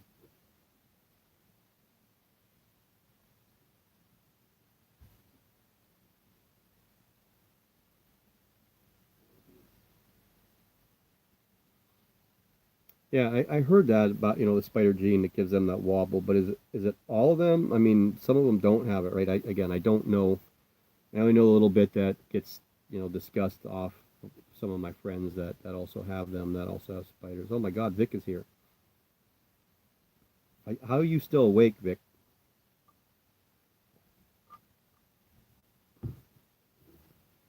Tarantula dude, how are you?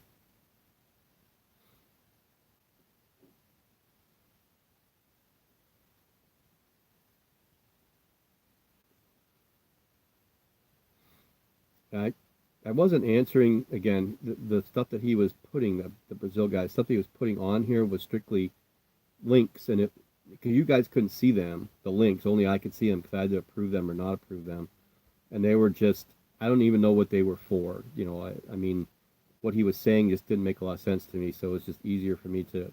I could see he was getting a little agitated, but that's why I kind of it was easier for me just to take him out of here than to worry about it.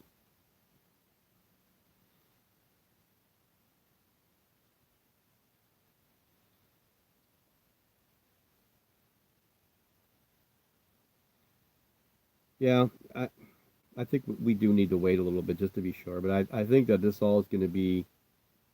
I think it's all going to come to fruition here in the next 30 days. That's kind of my understanding. And again, I mean, I was given some information that I'm privy to that you know I won't relay that information because it's not my place to. So I mean, it's nice that people confide in me with information, and I don't want to make people not trust me, so I don't use that information outside of here. But certain things that they did say that they said also themselves, so I felt that that was okay. It wasn't just stuff the private message that was sent to me. You know, this the stuff that was discussed, and then I saw one of the things that was put on the group, so I felt that it was okay to say that I think that you're going to see something relatively um, official in the next 30 days or so.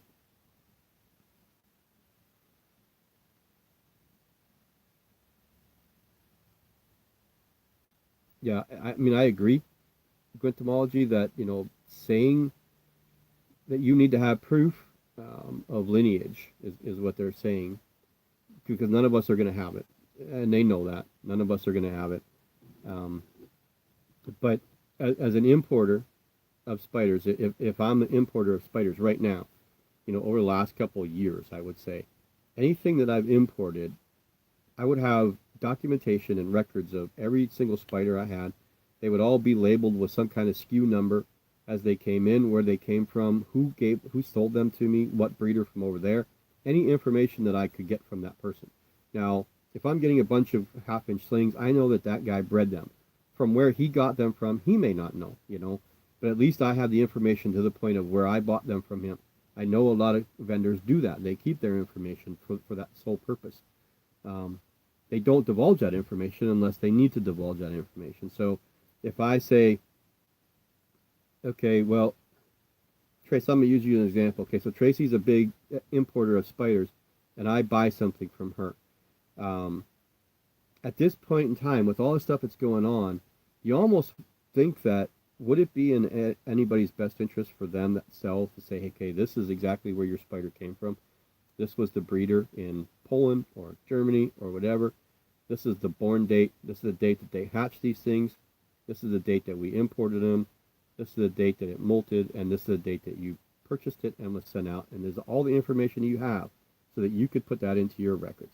You didn't have to worry about that stuff before, but do we have to worry about it now? Maybe. Maybe we do. Um, can we prove any of that lineage? No, we can't. All that I know is that we can prove that anything that was exported or taken out of Brazil that was described before, or I mean after 1999, was illegally taken out of their country. That's just as plain as day as we can make it. Anything described after 1999 that's a Brazil species in our hobby was taken there illegally, because that's when their law passed. That's when they wrote that law, saying that it's illegal to export things or take things out of our country.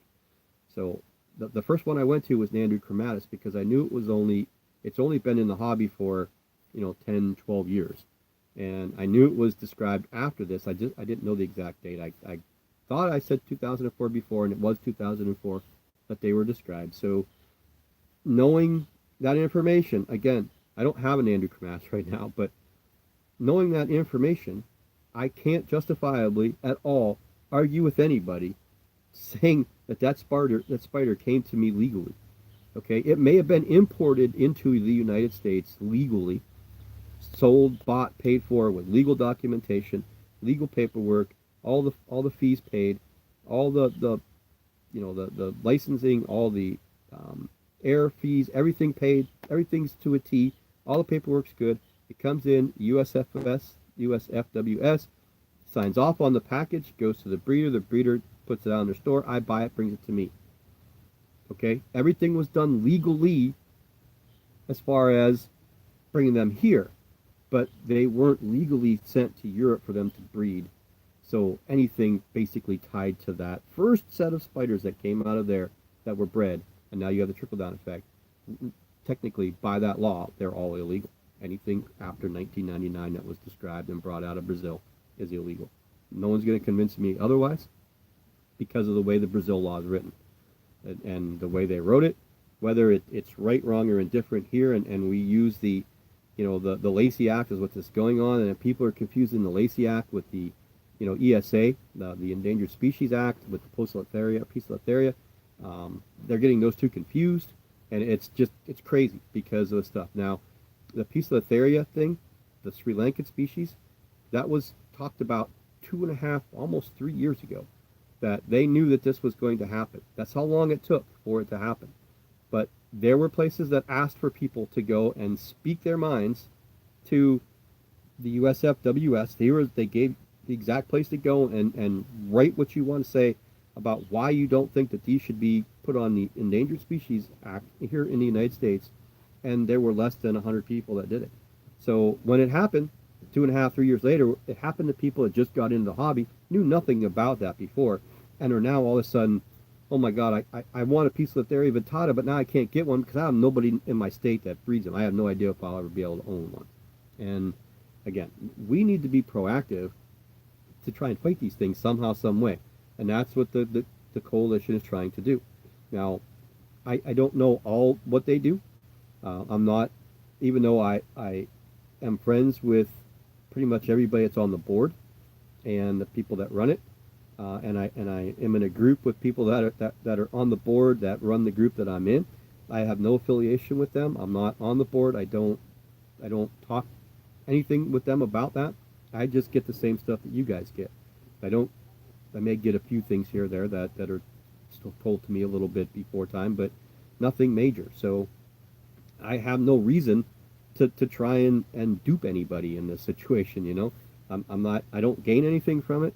Nobody else is gaining anything from it. I'm just saying that Nandu chromatus is one species I'll tell you for 100% sure, based on the Brazilian law. They are illegal to own anywhere in the world. Not just the United States. We're just enforcing it because they asked us to use our Lacey Act. Anywhere that spider is an illegal exported spider. That's it. It's just that simple. 100%. Now I got to go get my dog real quick. I'll be back to Lori. Lori was the next one up. I'll leave you guys right here. I'm going to go get her because she's barking at probably one of the other dogs that's walking up the street.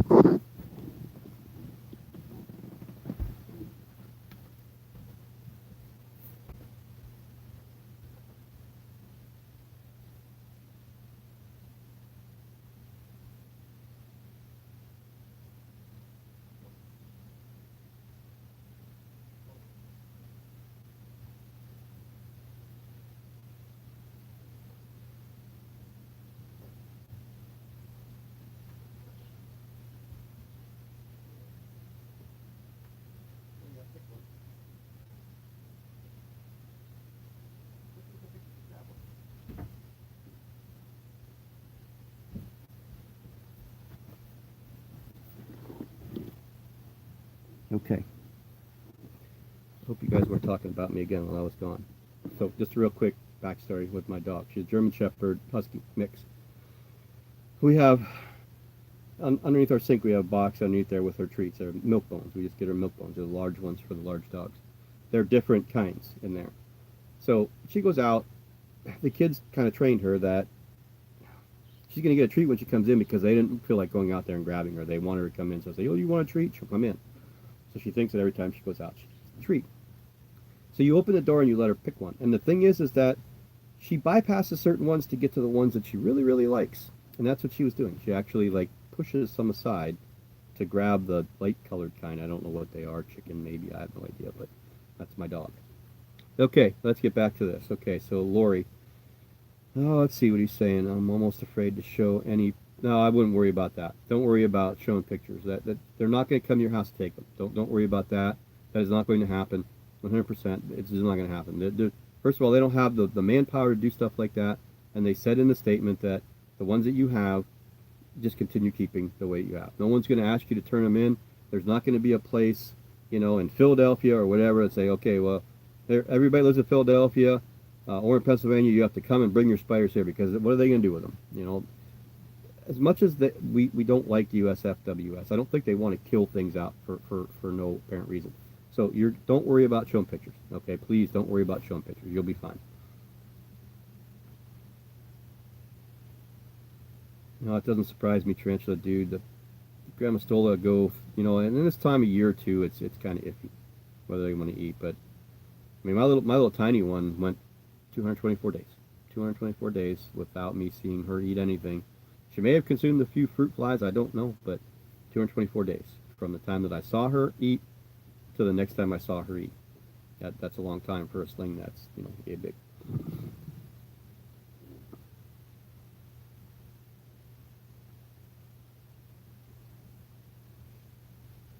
Okay, so everyone's saying hi to Vic. Why do you guys like Vic so much? I don't know. He's a pain in the ass.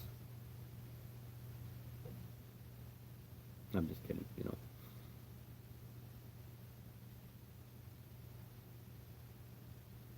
I wish somebody would help me film. I could do it like documentary style where someone's filming and I could be over here and try talking like Steve Attenborough. I don't think I could do that. I told, I can't remember who I told. Um, Her name will come to me. All I know is Guard laughed at it. I said I was going to try and practice my Scottish accent. Yeah, it won't happen. I can't. I tried to get it down, and I sound like a United States version of Shrek. It doesn't work.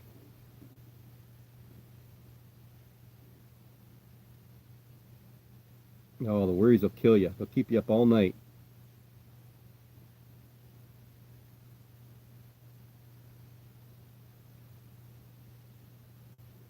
How you doing, Pair Spider? Sorry I'm so late. That was 10 minutes ago. I'm catching up slowly, slowly. There's a bunch of, hey Vic, hi to you. There's a bunch of people saying hi to each other, so I can kind of skip through all that stuff.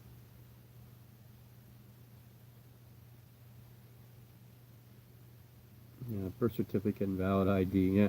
See, when I mean, I really hope the egg sac is good, but I mean, I will keep complete, absolutely 100% documentation of everything that she does.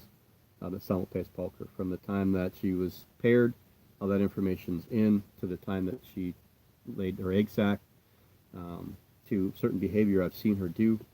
She was out today, which kind of worried me, but she came out and she spun a little bit of web and she crawled right back down and buried herself in her little area where her egg sac is. So I really, really hope that everything's okay. It'll be 28 days on Sunday, so I really honestly think that I could pull that egg sac on Sunday if I wanted to and probably have eggs with legs. But my target now is day 35. Okay, so that would be the following Sunday, right?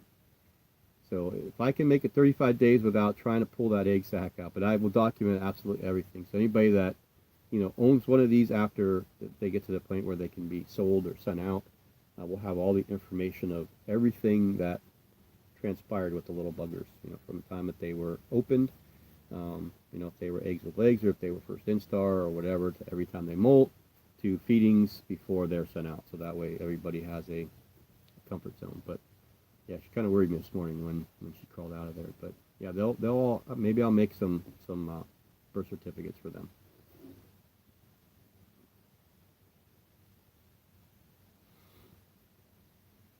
I'm very itchy today.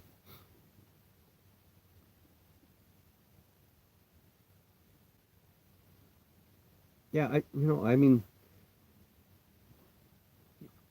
the hobby is such a wide, it can encompass so many things, and the more people want to learn about different things that they may not be involved with later on, but find interesting now is I always think it's cool. I mean, that's the way I was. I wanted to learn everything.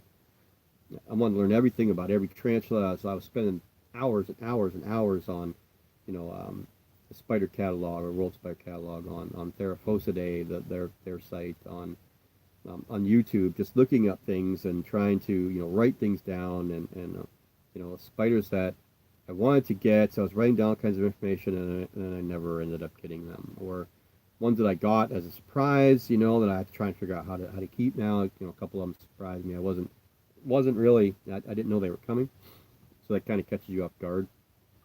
Um, and when people that are friends of yours and you buy a couple spiders from them, and they send you some stuff, you're not expecting it, but they know that you're capable of keeping it, but you still have to learn what you need to do. The huntsman spiders were they were a bane of mine. I went through four of them and I didn't get them very far. They're just so very, very fragile, and I don't know that I gave them the attention that they needed. So yeah, I'm looking over there because I saw some movement. I was hoping that it was just sprayed her down yesterday. I have a funny feeling that's maybe why she came out today. Was she came out to hopefully get a little drink there. I don't know. Just keep my fingers crossed. Every time I look over there, I want to go over there and pull that sack now, but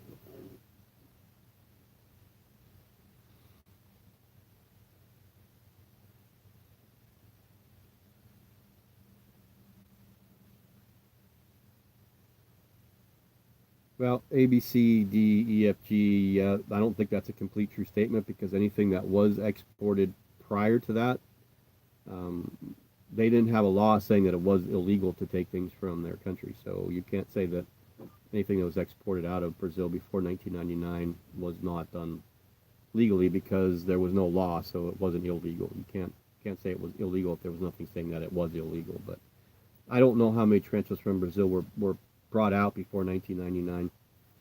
I do know Lasiodora parabon. I do believe it's been in the hobby before that. So, and I also do believe that there was somebody that exported them legally for observation and learning, um, with the understanding that they would be bred. Now, that's probably where the lineage of what we have now is partially from, but I'm sure that there were a lot more Lasiodora parabons taken out of Brazil after 1999 too. So, I don't know. And it falls into something that's endemic to that country only, so it has to stay within the borders of Brazil. There are species that do share a border, like G. pulchra, they're saying can be in Paraguay, Uruguay. I do not believe that from where the G. pulchra are, but I do think that they are close to the border. But I think really what we have in the hobby is more G. quaerorgi from Paraguay anyway. So it's a matter of now how do I prove that? Mine's not a pulchra, it's a quaerorgi. So you can't say that I can't have it or I can't breed it or whatever it may be. So you're going to see people that are going to do that. They're just going to change the names of certain things to, like the pulchra would be definitely one of them. That you could just flip flop the name and say, no, this is not a pulchra. It's a quaerorgi, and I'm breeding it and I'm selling it under that name. So you're going to see people do crazy things that you normally wouldn't see.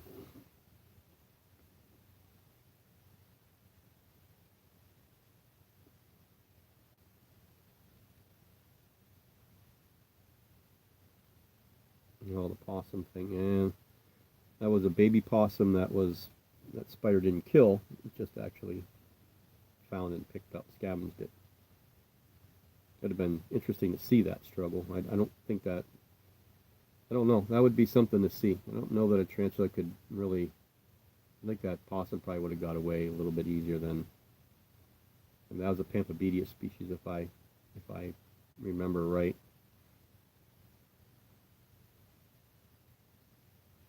Yeah, you're breaking the law, Spidey V, breaking the law. No, you shouldn't. The possum was already dead. It was a scavenge thing.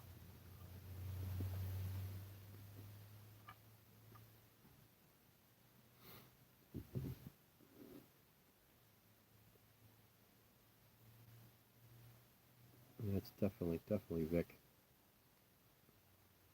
You're definitely somebody that's different, special,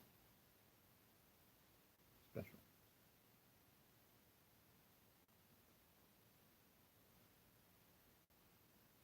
I think I'm all caught up. How'd that happen?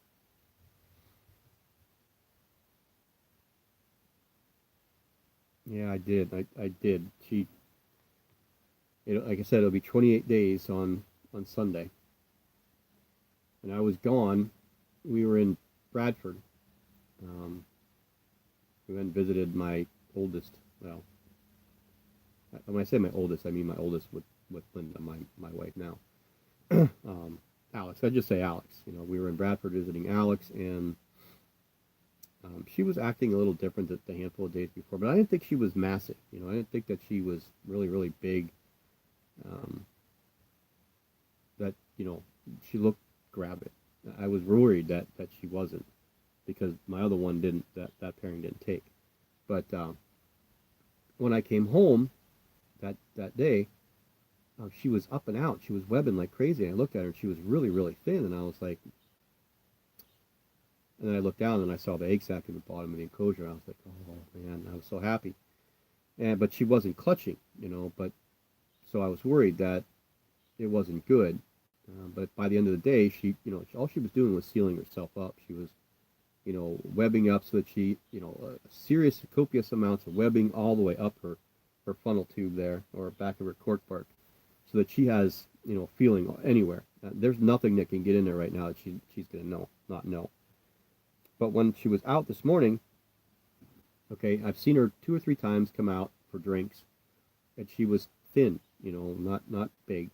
I saw her this morning; she looked large again. Now they can double clutch, so there's a possibility that after I take this egg sac, that within a couple of weeks she may lay another one, which would be really, really exciting. But it's not anything I necessarily want. I would be kind of happy. It's just a matter of I'm gonna have tens and tens and tens, hundreds of them that I'm gonna try and figure out what to do. And I know I can get rid of a bunch of them wholesale. I know there's already people that have said, hey, we want some. So I'm not worried about getting rid of them, but I'd like for it to lay an egg sac. I'd like for it to be viable. I'd like to open it up. I'd like actually them to be first instar instead of eggs with legs, and then molt into their second instar, in the next 21 to 30 days. After that, separate them, put them in vials, start feeding them, and then start getting them sent out. That's my goal. So I'm hoping by the end of April, these puppies will be ready to go. Praying. I don't want to screw this one up. I kind of left her alone, and I really debated on just letting her rear the young to the point where they're first instar and coming out. Just letting her do her thing instead of me incubating. So that's still on the table. I still might do it, but the longer I go into this, the more antsy I get to want to go over there. And I know she's going to be a pain in the ass to get that away from too. I know she is, because the way the cork bark is, I'll have to pull the cork bark back, and then we'll have to get the long tongs up top and then distract her from the front with shorter tongs or a long straw or something, so that I could sneak behind her and grab the egg sac. Yeah, she's going to be interesting. We'll see. I'll try and film it. I don't, if I can do it, I will. But yeah, I'm getting antsy. I'm getting real antsy. People keep talking me down and say, just relax, let it go. It's only 26 days. I think the last time it was 24 days, because it's been warm in here. So she's been in temps from 72 at night roughly to about 80, 84, 85 during the day. So we may have first instar already in there, or at least eggs with legs that are ready to go in the first instar. I don't know. We'll hope. She didn't ditch it. She didn't pull it out, but she was bigger, so that I worry that did she eat it? And I don't know. I mean, I can't see, so I don't think she did. But you never know. I will strangle her if I go in there and there's no egg sac. I'm just telling you guys right now. You will see a video of me strangling the Salmopaeus pulcher. I don't know that it'll do anything to it, but I'm going to do my best to strangle it.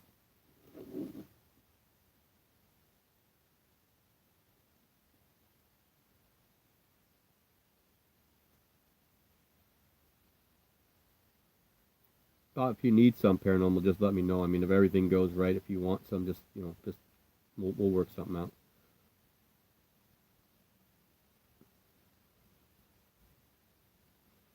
Yeah, the Johnny Cashy is in the hobby. If you go to Jeepers Creepers channel, he has a breeding pair. I don't know if he actually bred them. They were bred once already from somebody in California, and that's where he got his from. But yeah, they are. I don't.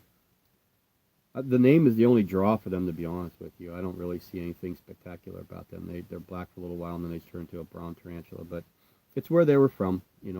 Where they were found is why they got the name, right? From was that Folsom County prison? It's not because they're black. They're just a normal fauna pelma. But the name. It's just like the heteropodra David Bowie, and the what's the one? There's a species of something that's named after Lennon. It's a tarantula from Brazil, but I can't remember what the genus is. It's something Lennon. I'm assuming that was named after John Lennon. I don't know. That's my assumption.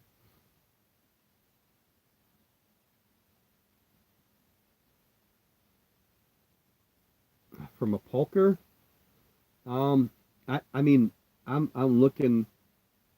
I'd be looking because that's her first egg sac. I would say probably around in the neighborhood of 45 to 65, maybe. Um, it's not unheard of for simultaneous to have over 100, 120, 130 in an egg sac.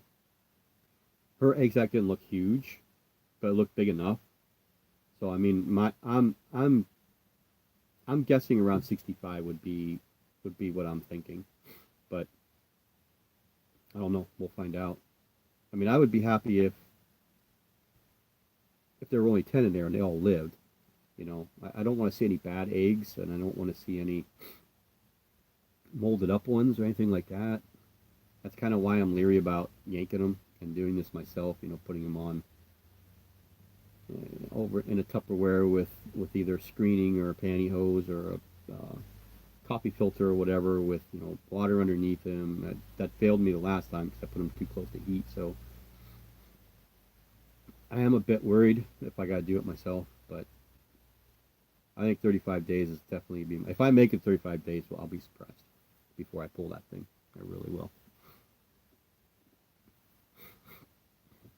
So I'm completely caught up with everybody's comment. Oh no, now I'm not.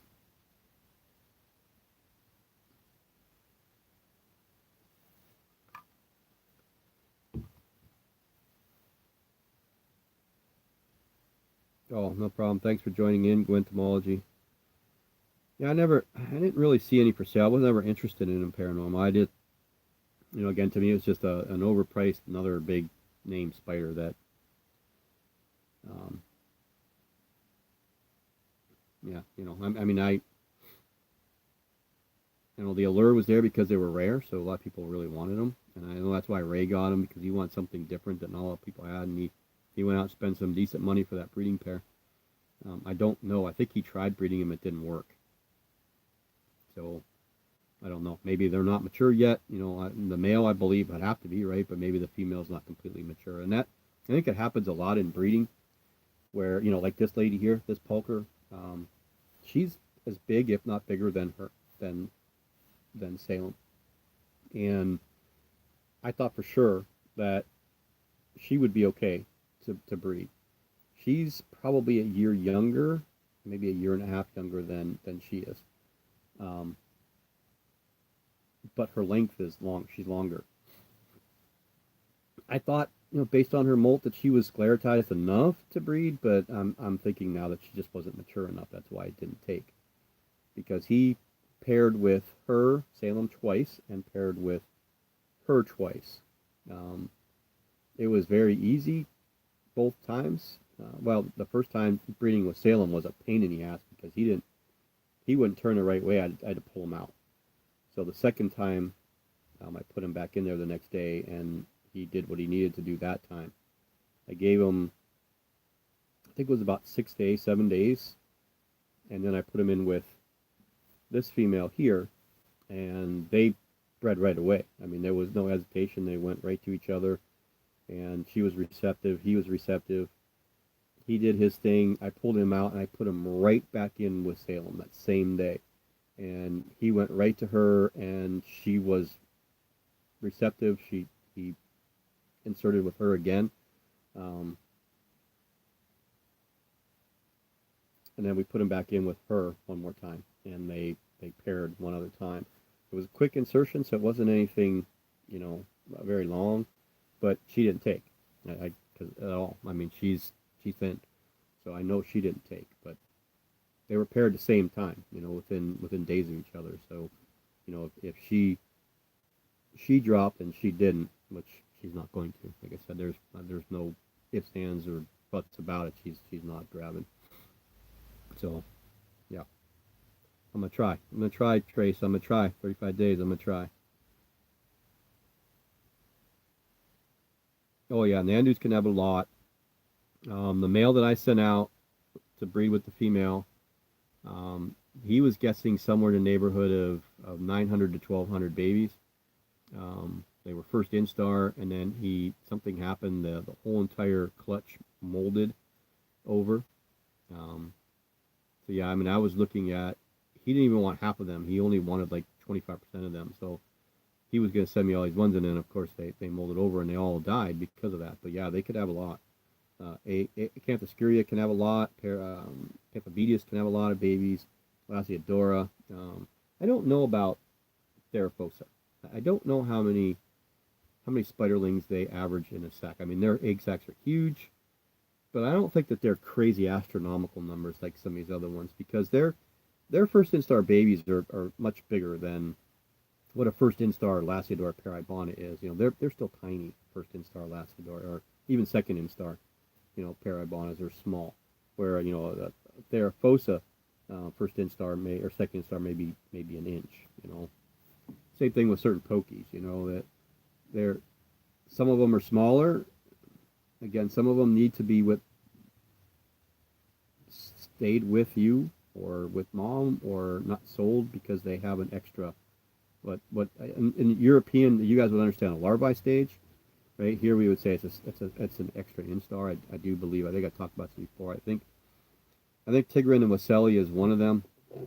I'm not sure of the other ones, but they need to have one extra molt before they go out. So, you know, when they turn into first instar, that would be their first molt. Then their second molt, they actually look like a tarantula now. They're not that gooey looking gummy bear looking thing. So their first instar, second instar is when they look like a regular tarantula. Some need that third and fourth, as far as Poecilotheria are concerned, before they can be sent out. Some Poecilotheria are a little bit bigger. I think Rufilata are, you know, generally a little bit bigger at that second instar stage when they go out. I've not bred Poecilotheria, so I'm not positive, but we might be breeding that lady back there, because there's someone in New Jersey that has a mature male for my Poecilotheria subfusca, or what we thought was, but it's species Highlands, so Poecilotheria species Highland. A beautiful purple girl back here. Somebody contacted me. He had his male mature out last month. We talked about him sending him next Tuesday here. So we'll finalize that this weekend. I'll get a hold of him and find out, make sure everything's still go. If so, we'll have that one brought in. We'll give him, I think, I won't even give him a day. I'll bring him in, leave him in his packing container, warm him up, and throw him right in there. So she's going to get fed up this weekend. She got fed 2 roaches the other day, so we'll throw a couple more in there, and we'll see what happens. I can't pay him for shipping. He's got to send them to me, because again, that's a Sri Lankan species, so it has to be sent to me across state lines as a gift, or a breeding project. And then when and if we have babies, the 50% that would be his, I would pack up, I would pay for it to send to him. Note has to be installed in the box saying that what the spider's being sent for. There's no cash that is, or anything else, no trades, no nothing that's taking place with the spider. So hopefully we're still a go for that. So that would be kind of cool, because, you know, I mean, Pulkers were my first ones that I wanted to breed, but she was definitely on that list of spiders that I definitely wanted to breed. So I'll be excited to have that opportunity too.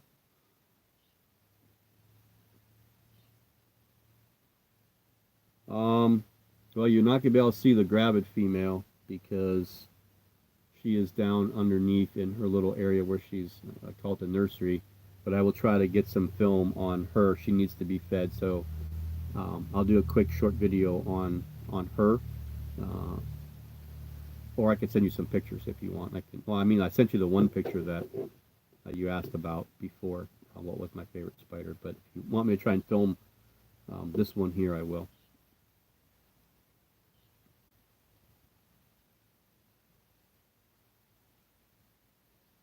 Oh, that stinking Hamori just doesn't want to let go, does it?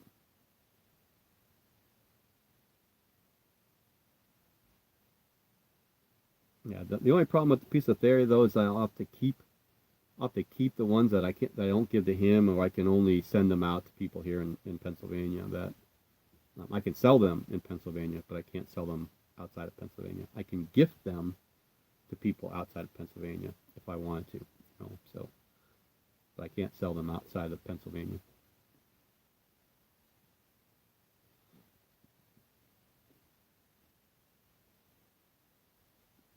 Yeah, I have a male and female Albopilosum nicaraguan. My female is mature. The male is not yet matured. Um, she's not as white as most of them are, but she came from a Nicaraguan import since 2015. So she's definitely Nicaraguan. It's a matter I've debated that myself. They're here. Do I breed them when they are ready? At this point, I would say no, I won't. Just because there are bunches of them around, and unless I know prior to that I can wholesale them. If I have people saying yes, I will buy 100 of them, or I will buy 200 of them, I will not breed anything that I know that I can't get rid of. Um, Again, the pulkers, they'll be gone within a week after they are ready in second instar. I know that. I have two people here in the States or in Pennsylvania that want, you know, as many as I'll let them have. I'm sure Pelt Friction would buy some as well, so I don't have any problem getting rid of those. I don't know that I want to deal with 800 Brachypelma albopilosums. Even if Pelt Friction came to me and said, hey, we'll take 400 of them, I still don't know that I would do it because I don't know what I would do with the other 400. I'd have to know that I'm going to get rid of 795 of them, and I will keep five. That's what I would do um, before I do that. Now the Homori, I will breed. My Albiceps, I will breed because there's not tons of them around, and they're easy to move. So yeah, it'll be a while before either one of them are ready to breed. Anyway, I mean my female Homori is ready. I don't know if my female Albiceps is completely mature, but neither of the males are ready. They're still what do you call them, subadults or immature males. I don't even think that they will mature in the next molt or two. They're still both young.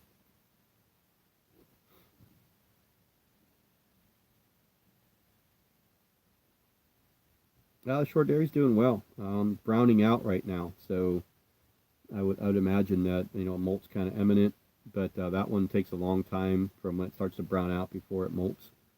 It'll need a new enclosure. Maybe not. I don't know. I'd like to redo it right now. Actually, it's one of the ones I'd like to take that one out and redo it right now before it does get an opportunity to go into pre-molt and start sealing itself in. But the minute I say that, I'll look at it and he'll already be sealed in. But yeah, it's doing fine. I actually got that on film in the last feeding video. He was in there, and I feel bad because I forgot to add the text of each spider, what it was in that film. I wanted to do that, and I got a little ahead of myself when I uploaded it. And once I uploaded it and watched it, I was like, damn it, I forgot to put the spider's name. But he was in there. So he was like if you go back to the feeding video, I don't know, he's about 5 or 6. Well, you got those bunch of real quick clips in the beginning. Then when the clips started to get longer, I think that clip was about 50 seconds with him in it. He was in the corner, and the filming was like head on, so you didn't really see the overview of him. But yeah, he was in there. He's doing okay. Still a prick. He's a very, very mean Brachypelma.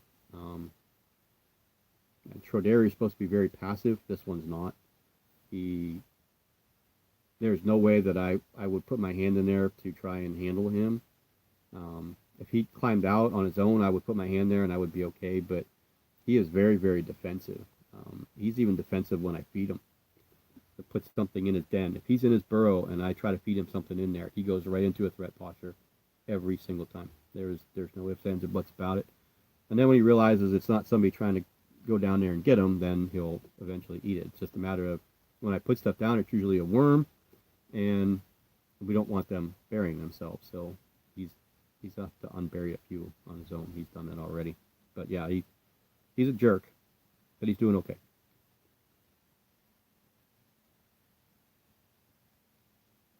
Yeah, you have a good weekend too, Vic. Try to sleep.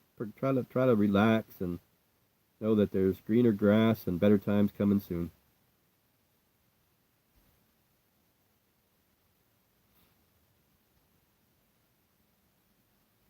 Yeah, that's the problem is that when you get too many and you're trying to and I think okay, so here's what I've watched over the course of years. And when I first started doing this, I first started thinking about breeding, and I'm like, well, if I breed enough and I can sell them for an amount of money that I can just use that money to support, the rest of my hobby, which just what would you do with it? I end up getting more transfers, right? But that's all I really wanted to do, and I didn't want to do it as a business. I wanted to breed like maybe 3 or 4 different things a year and only deal with that. I didn't want to breed every stinking thing that I have because it gets to a point where when it's a super amount of work, it becomes work and it's not fun anymore. Um, my P. Marinus that I bred, she didn't take either, so she'll need the molt, and then I'll try her again. I think this next molt she'll be ready, but um, I mean, I would like to breed her, the OBTs, because again, even though they're a cheap species, they're not hard to wholesale, so getting rid of them. But people get into this and they think, ooh, we got dollar signs, because you're seeing people like Pelt Friction and For Not Tarantulas and Adam Erickson and a bunch of other people doing it as a business or a side business or whatever, and they're making a decent amount of money. But you don't realize how much work and effort and money that you're putting into doing all that stuff. So once you realize, holy crap, I got to start charging this much money just to make up the money for buying boxes and styrofoam and vials and feeding them and everything else. And before you know it, you've actually lost money. So that's why I didn't want to get into it more than what I do. A lot of people said I should try breeding more than I do. I don't have the space to do it. If I did, maybe I would, but I'm happy with the select few that I'm doing. So, the Pulker, she will get bred sometime, probably her next molt. I will try to breed her again. My Taranakila species, I will try to breed all of those. They'll get big quick and they mature quick, so breeding them won't be a problem. My Subfusca or species Highland, I definitely want to try and breed her. My Ornithoctone species, Prison de Abuelas, the 2 females here. One I'm going to give to the Tarantula Coalition to auction off. But my younger female, when she gets bigger and mature, I would like to breed her. I should just breed her if I can find a male. If I can find a male, I'd keep her and breed her, and then use babies for the coalition. But I am not having any luck finding a male, and I may not have any luck finding a male. Um, yeah, I don't have interest in the LP. Other things I'd like to breed, my Serrat Jar Starling, anything African, I will probably try and breed anything African. Asian species definitely will be my Chelobrachy species, Electric Blue, because she is definitely a female. And you're seeing a lot of mature males, but she's got a ways to go before I get there. But yeah, so trying to think back to yourself. Okay, well, I had a bunch of these spiders, and I bred them because I think I can get rid of them. Now, boom, I can't get rid of them. What do I do? So now to get rid of them, you're just taking whatever you get for them, and you're selling them for like $1 a piece or 50 cents a piece. And then you see the people selling them that are getting $15 or $20 a piece for them, and you're like, damn it. But that's the way it goes sometimes. You have to eliminate the stock and what you have to be able to do more. And that's what I was worried about with my Nandu Colorado Velocis. And then when she laid an egg sac, and then we were still waiting possibly the Marinus and my Homoioma chilensis.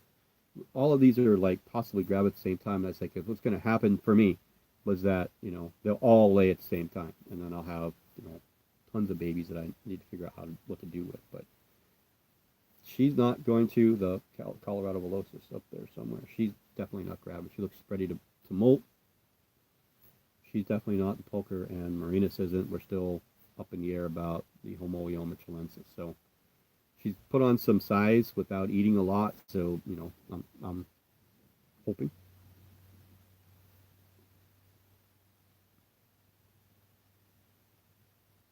I miss them. Miss them. Miss them. Miss them here. Um, yeah, I was surprised because people tell me Shorderi is one of the most placid brachypelmas, but I don't believe them. I don't believe them at all.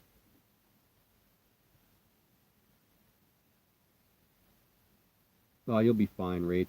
Trust me. The Avics are pretty easy to keep. And don't be surprised if your new Avic goes through a slight fasting period. Um, with the transit and everything, I would still seriously try to feed it right away. Tomorrow, even try to feed it.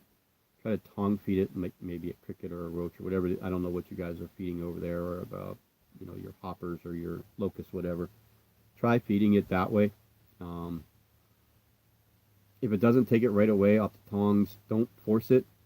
A lot of people like to wait with Avix till they settle, and people are like, "Oh, it's not selling because it hasn't webbed." And believe me, don't get discouraged if it doesn't web for a long time either. Um, that one you're gonna have to be kind of delicate with. Like the versicolor, molted on the way, so I would say 4 or 5 days. Throw something in there and it'll eat. You're not getting any problems. Simani are very easy. They're either eating all the time or they're not eating at all. Um, they're not hard. They're not picky. I have one Simani that would only eat superworms. I couldn't get it to eat any damn thing else. I don't know why. She was just nuts. I sent her away for someone bought her to do breeding with, and it's actually bred with two males, and it's not worked out. But yeah, Simanis are, and the Davos Pantloris. If you set it up like I told you, set it up so okay, whatever. I don't know how big it is, but we'll just say it's inch and a half, 2 inches right now. Set it up in an enclosure about this big, about yay deep, and then get some thick logs and then kind of cross them so they're kind of like this, So one's here and this one's kind of up, and even if you want to put a third one in there, and then in that area, just kind of open that up a little bit. That's where that spider will go and live. That's where they live in situ. That's where they live in the wild. They live underneath logs and brush piles and stuff like that. So you'll be perfectly fine. They're very aggressive food eaters. Once they're comfortable, they won't want to jet on you, but they are very sensitive to wind and air and breathing. So if you sneeze or you have a fan on, when you open the enclosure, I would make sure that you sneeze before or you turn the fan off before, because they are kind of hypersensitive to that airflow. If they're down in the burrow, you don't have nothing to worry about. But if they're out and about, you got to worry just a little bit. But none of those are very hard species to keep. None of them are. They're all pretty easy and bulletproof.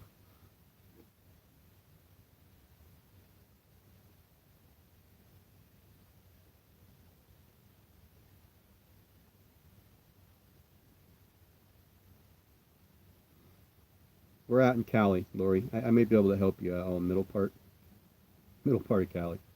Um, I don't know if I have to get a hold of.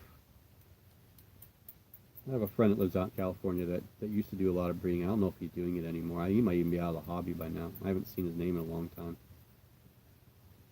Do you belong to the California group? There's got to be a Tarantula California group somewhere. That's where I would start. Go on Facebook and look up Tarantula Keepers California, or California Tarantula Keepers, or something of that nature, and see if you can find something like that. And that may be an easier way to find something that people that are out there in that area that breed.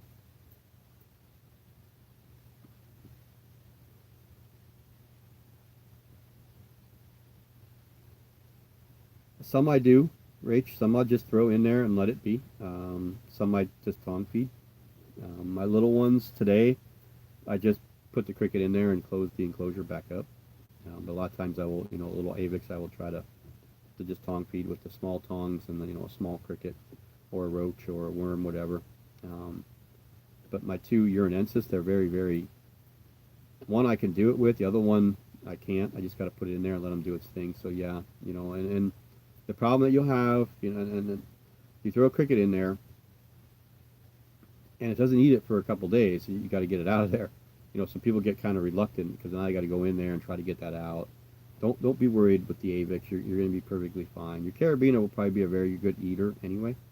That one should start webbing up real quick, and generally they'll web high up, and they'll web like a tunnel. So you'll have like a nice flat web this way, and then there'll be like a tube or something going up and down or around or sideways or whatever. Generally, they'll stay in that tube. But you just put something on the web, they'll come right out and get it. Or they're very easy to tongue feed, so they're not hard. You don't really have to worry about them taking off, and even if they come out, they're going to climb up your arm. They're they don't have to worry about them. They're a lot of fun. Um, but yeah, I wouldn't be worried about it. I think you'll be perfectly fine.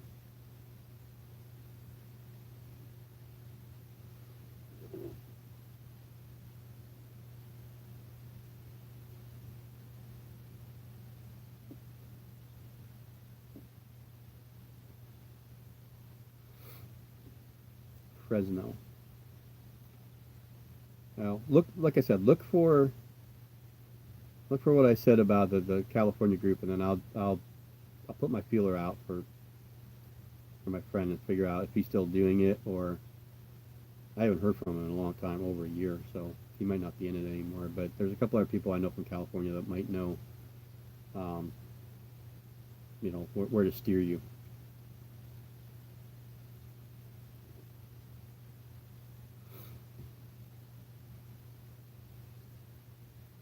This wasn't bad. I was worried about this live, to be honest with you, because the last one I got a lot of ridicule for. Um, and I realized that when I went back and watched that, and I was watching the comment section and the amount of people that were in versus the amount of people that were actively comment, there was like a 7-person difference. I know a lot of people don't comment all the time and just listening.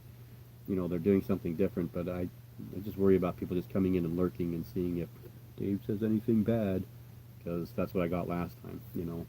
I shouldn't have said things that I said, and people got upset about it, but I was kind of worried how many people would be in here just talking and the rest of people just sitting in the background watching, babysitting Dave, and making sure that he doesn't say anything mean about anybody so that they can go tell the other people.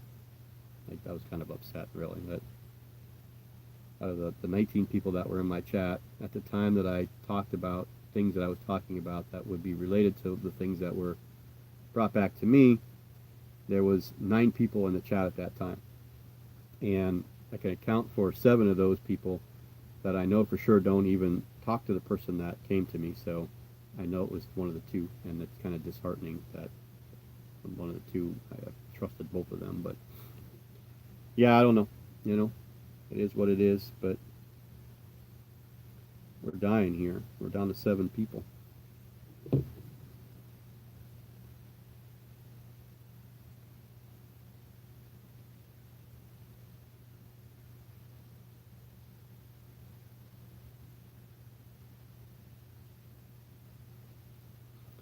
You used to get your teas from Scott. Who's Scott?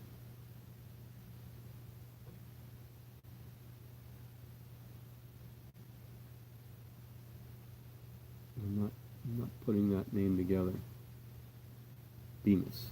Okay, I don't know that I know Scott Bemis.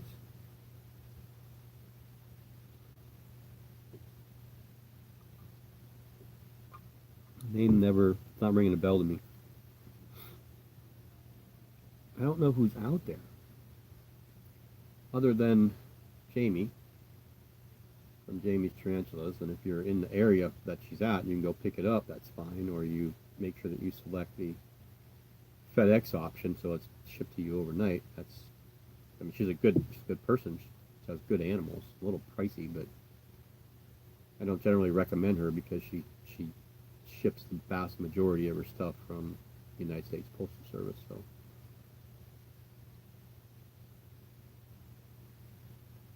yeah, there was a couple people out there. Paul Becker kind of got out of things. I don't know. There's no big expos in your area out there, or close to you. I don't know Fresno. I know my aunt lived in Fresno for a little while. I'm trying to think of where she lives now. I know she lived in, I don't know if this was Nevada, Rough and Ready. I think there's a town called Rough and Ready, California. She lived there for a while. Now she's up on a mountain somewhere in California. I can't remember what it's called now. Is it Grass Valley? God, I can't remember. That's pretty sad. I don't know where she lives. I think she's more towards the northern part of California, but she's up in the mountain area, so I don't know where that. I imagine that's up in the northern part of Cali.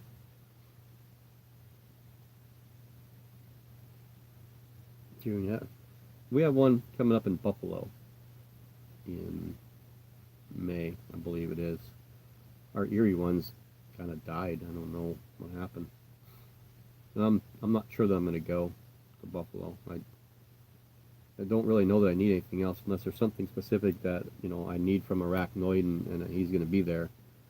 But my friend that works at the pet store here at the Mill Creek Mall, he goes up. So if there's anything I need specifically, I can order it, pay for it from Steve, and he'll pick it up and bring it back to me. So unless my brother's hell bent on going, I don't know that I'm even going to go to Buffalo. As much as people are trying to talk me into going to St. Louis for this show me spiders takeover crap, I have no interest in going there. And Tinley, I just don't have any interest in going to those big things either.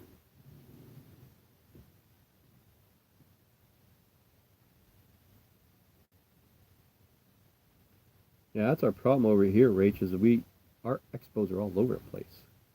They're like everywhere.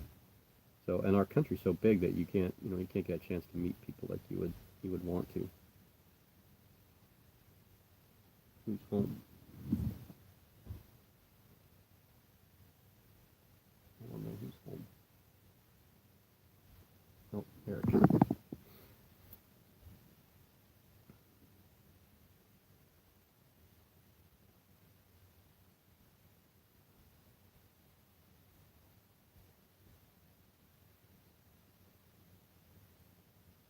Oh, more stuff, Julian. That's cool. Two Hottie Hottie, two Metallicas, one Balfour, and a King Baboon. Cool. What are you looking to get, Lori? I've gone to a couple expos where I've had a purpose, and I've gone to a couple where I just threw caution at the wind, and that's what I ended up with a centipede and a scorpion the one time. Although I love the scorpion that I have, the centipede didn't live long. I think it was already full grown and wild caught scolopendra from Arizona. Oh, the list. The list. Those are always bad. Depends on how big the list is. I had a couple millipedes for a little while.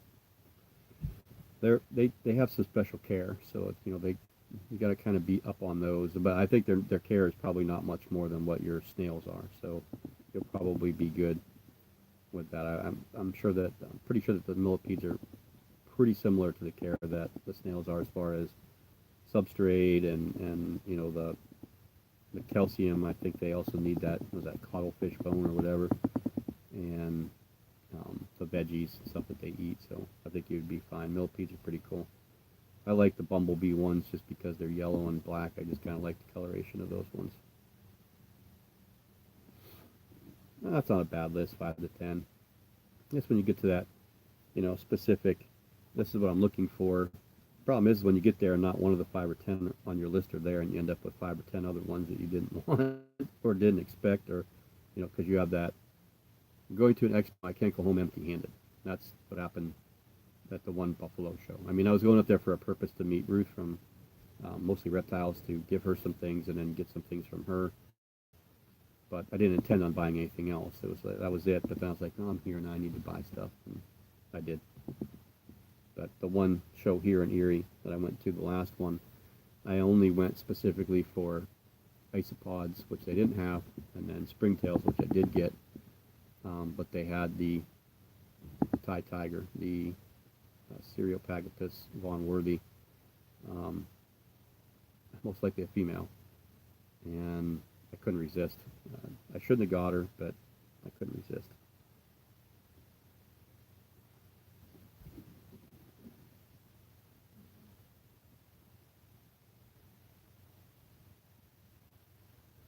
Yeah, it seems that way. I mean, snails. South American list from what, Julian? Sales list or? Oh, you mean the list of things that possibly can't have anymore? That's why you got the crying tears.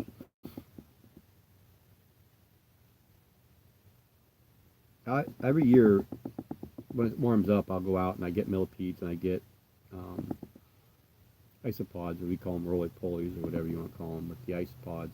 I'll go out and collect a whole bunch of them and I'll put them in something and then I'll put them into different enclosures. Um, they'll go in. I put them into the Chelobrachys species electric blue enclosure. I put a bunch of little, no millipedes, but a bunch of isopods in with her because I wanted to keep her a little bit damper and shade them all. Because every time I was looking at her, she was munching on a isopod. So kind of hoping now she's getting a little bit bigger that she won't be interested in those small things anymore, but she probably will. She's pretty ravenous when she's not pre-molt. She wants to eat all the time. Right now, yeah, it's 6:05, 6:06 p.m.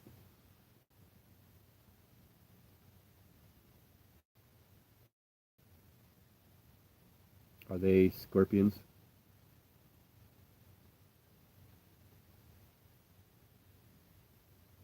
Extrovert, invert? That's what I'm asking. That I don't know the name. That name, I don't know what it is. So I'm assuming they're centipede. Oh, millipedes. I didn't know millipedes glow under black light too. I wonder if they all do.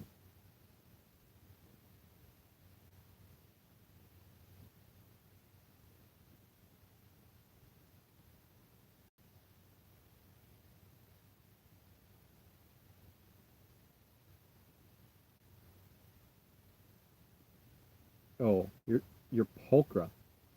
Is it pulchra or pulcher, Rach? When I was saying pulcher, that's a Samopaeus. You're saying pulchra now. Maybe I misread what you said before. Yeah, I just leave it there. Don't. No, it won't dehydrate. If you worry about it, spray a little bit in that area. Let it drain down in there. Don't. Yeah, don't dig her out or him out. There's not necessary.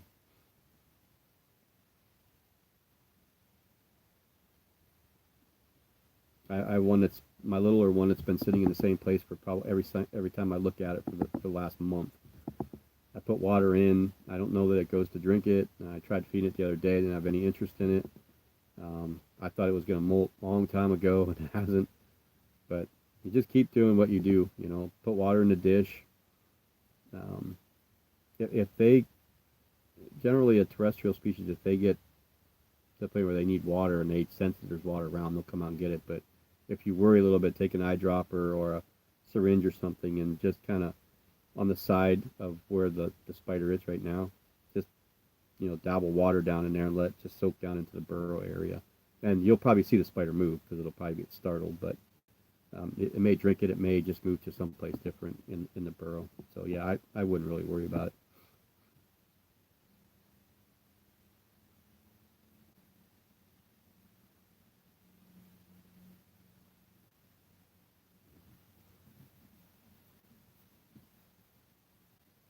Oh, are Miranda on the ESA list? I can't remember if Miranda are from Sri Lanka or not.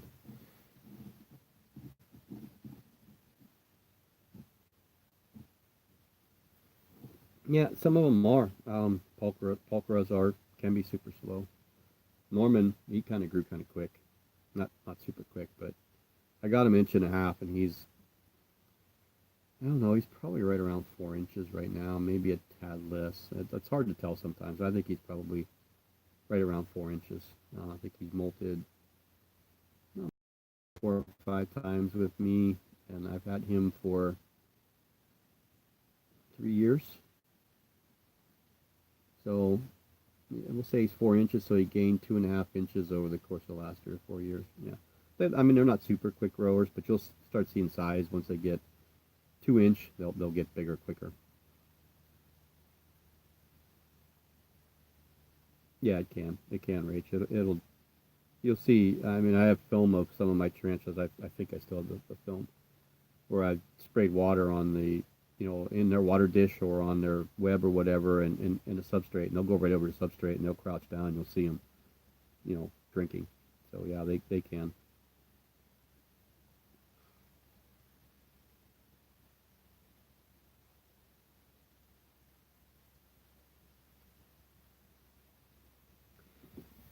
I don't know.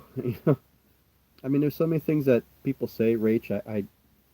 I don't know that I would do that. I mean, if you want to try on the side. Let's say the enclosure is yay big and your spider's right here. I would try it on this side. You can like just spray water with a a mister or whatever on there and see if it moves. But I think if you do what I said and just kind of, again, if the tarantula is right here, right here in the enclosure, if you just dribble water down there, it'll soak down through to its burrow. If it moves, it's because it's startled. If you see it crouching down, its legs moving back, and it's actually drinking the water, then just to add more. That's all. You'll see the movement, and you'll be able to read the body language of the spider really quickly. It's either going to get startled because there's water coming into its area, or it's going to be thirsty and want to drink it, or it's just not going to do anything at all. It's just going to say, I don't really care. Um, I just did it with one of the avics earlier today, the urinensis, the small one.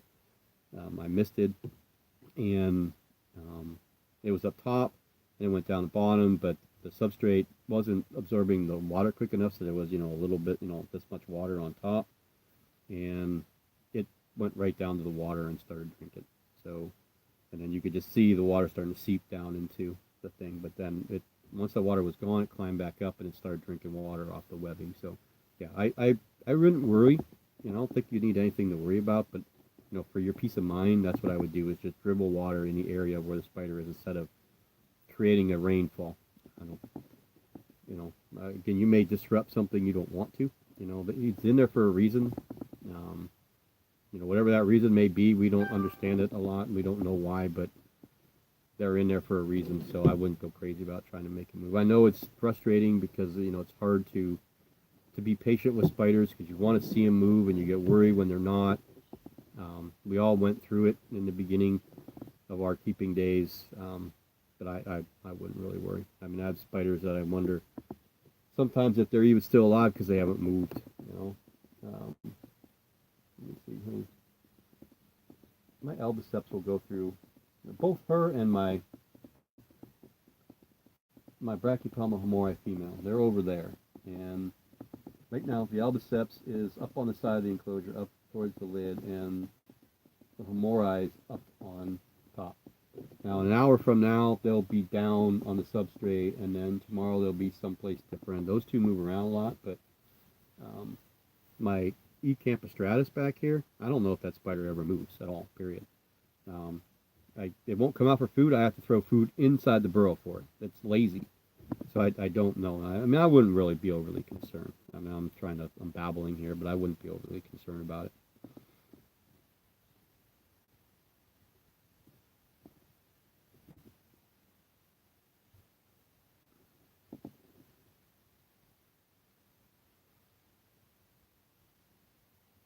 You don't have to worry about brackies at all because the brackies are from Mexico, not from Brazil. So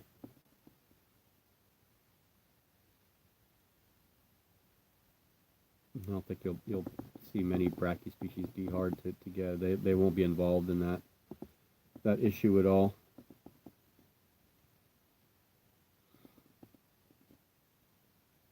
Yeah, Rach, they can. They can take months before. Again, you realize that the minute a spider molts and hardens, it already goes into the next cycle of molt. So it's already considered. You could consider it pre-molt if you want, because it's in a stage where it's, next stage for it is to molt again. So they're kind of always in that stage. But yeah, Grammostola, Faunopelma, Brachypelma, they could spend months underground, not eat, not drink, and do nothing. And then all of a sudden, boom, they come out, and you'll be like, what's it doing? It's out. Then you feed it, it eats, and it goes back down, and you won't see it again for a couple months. But yeah, I wouldn't be crazily concerned. I know it's hard not to be, but try not to be. Hi Ian, how are you? Yeah, I'm doing okay.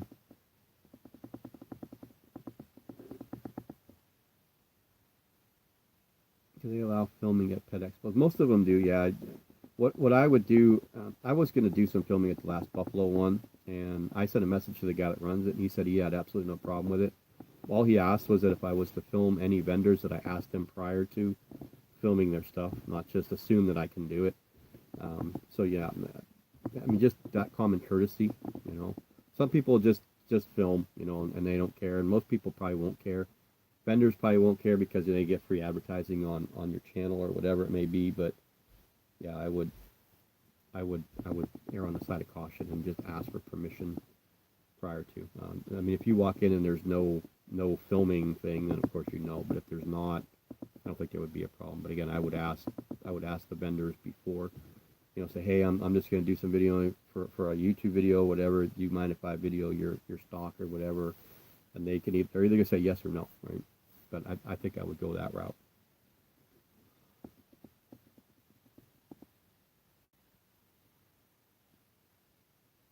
Yeah, polkas are hard to tell sometimes when they're in pre-molt.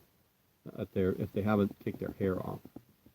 Um, and that little one hasn't. I don't know why this one hasn't eaten. It really upsets me. One of my P. marinas here just isn't eating. The OBTs. Shut that. Yeah, I'm gonna be done soon. How soon is soon? In an hour, maybe two. Well, when the grandma's going to want to get on. I don't know. Give me. I'm hungry. I'm gonna need to eat soon. So let's say 6:30 ish. Another 15 minutes or so. Right. You better be off. Come back. When you start paying the bills, you can tell me what to do.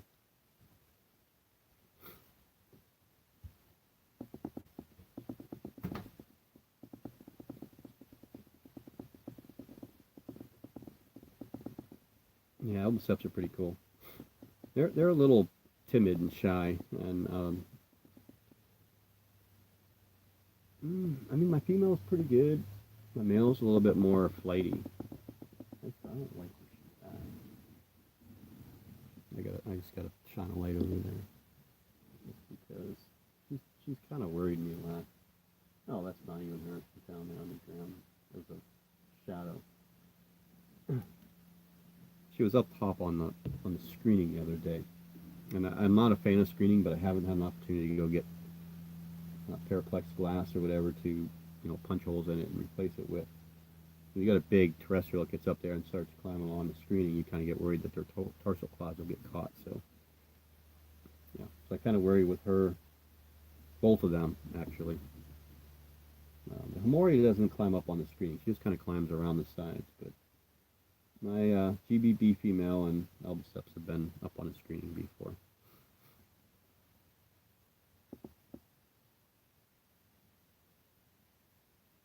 Oh, he would, yeah. You would not be surprised how quick huge tarantulas are. My LP just molted, I don't know, a couple days ago, 2-3 days ago, and her molt was 5.5 inches. So I'm assuming that she's going to be 6.5, maybe even 7. There was a lot of spider inside her. You could tell. I mean, her abdomen was absolutely huge. So I'm going to bank on at least 6.5 inches, maybe 7 now. So she's definitely my biggest spider that I have. But she hasn't come out of the burrow to stretch yet, so I'm waiting for that. And I took pictures of her in the burrow, but I really couldn't get clear pictures of her. I wanted her to come out and do the yoga stretch that they do and snap some pictures so I can get an idea. But I bet you all of 6.5, 7 inches she's going to be now. And she's not placid at all. She's not defensive at all, but she's not any. I mean, I've seen people hold Asiadora parabons all the time. I don't know that I would trust myself with her because of her size, and I'd have to be somewhere where there's a lot of room, and if she did climb off me or got off me, that I could get her back real quick without her hiding somewhere. But definitely don't want a 7.5-inch tarantula roaming around your room.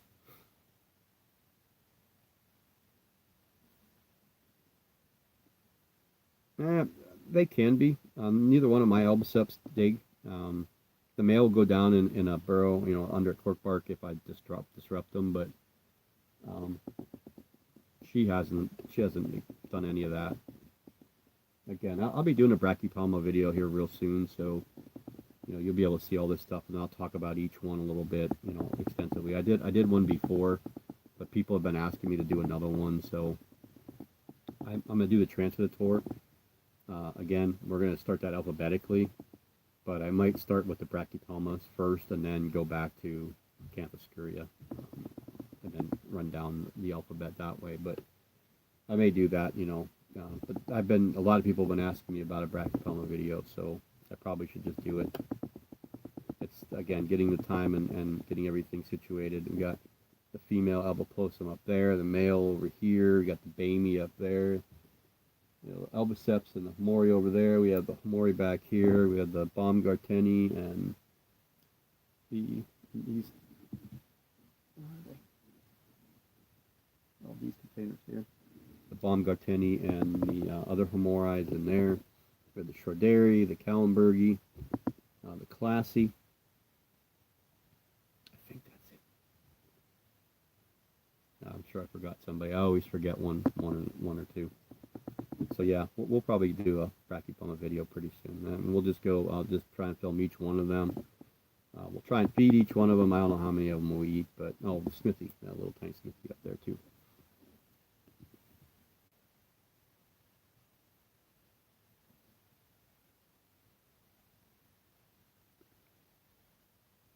Yeah, we have to kind of go by what they do, as much as we want to push them a little bit. Yeah, I don't like spring daylight savings time because I lose an hour of sleep. I hate the spring for it. I wish they would just get rid of it, period.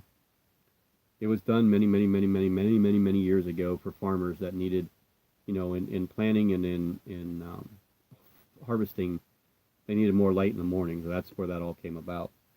I know that, what is it, Fort Bend, Indiana, right? That's where Notre Dame is. They don't observe daylight savings. I think the whole entire state of Arizona doesn't, right? So it's kind of stupid why we do it. I really think that they need to get rid of it. I don't like it either.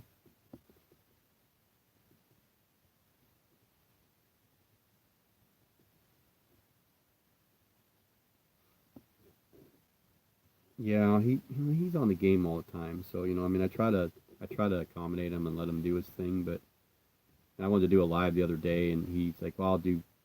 I got reading to do, and I just didn't feel up to it. So he came in and said, "Are you gonna do live?" I said, "No, I'll just go play your game." But I didn't think he'd be home this early. He went out with his girlfriend and members of the track team to an ice cream place. I thought they'd be out a little bit later than this, but I haven't eaten yet, so let me give you guys about 7 more minutes of my time, and then I'm gonna go make something to eat. I don't know what I'm going to make yet.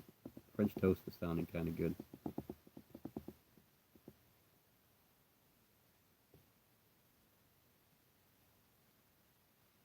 I really think what I'm finding, I think a lot of times with terrestrials, when they go through that arboreal stage, it's a change in temperature. It's been rather warm in here, so maybe they're trying to get away from that. Even though they can dig, they both have areas they can dig. It's not they got really changed the temperature much, but I don't get why they do it. And anybody that says, "Oh, my spider doesn't climb," they lie. They just don't. Well, they don't lie. They may not know, but they do. A lot of terrestrials will. Again, my Homori's been on and off on the side of the glass in different places in that 5.5 gallon aquarium for the last couple of weeks now. And if I wanted to get her down, I'll just open up the lid. She'll climb down, and then she'll get to the edge of her burrow, and then I'll feed her, and then she won't climb for another week.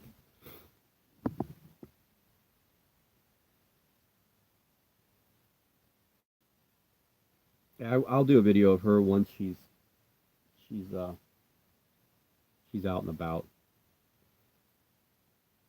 She's on the other side of the room, so I have to get over to her to get her over here to video. But yeah, I'll definitely do video of her. I have some stuff planned. I know a lot of people want. It's nice that people are asking me to do things because then I have I have ideas of what I can do, shorter videos that I can put out quicker. So we'll do a video on her and we'll do the brachypelma video. Although that video will probably be like 35 minutes or 40 minutes long. And then people have been asking me to do an African one again, but they're so hard because I have so many of them and most of them don't come out. So, it's going to be hard when I get to the tour part for them, just trying to get footage. So I'm going to have to start collecting footage and going crazy. One of my Kigomas molted and one ate today. That's kind of exciting. One of my Makumis ate today. First time I've seen that. The other one didn't come out yet that I know. I'll have to check and see if the cricket is gone. But it looked like everybody's eaten except for one of the Pteranachilus marinus usambara that are over here. And so I could see it, the spiders right there, and cricket's just running all over. We'll have to probably eliminate that cricket from the enclosure. No, we'll give it one more day. I mean, I put it in there this morning. We'll see what it's like tomorrow. Oh, Christian, you're coming in just as I'm getting ready to get off.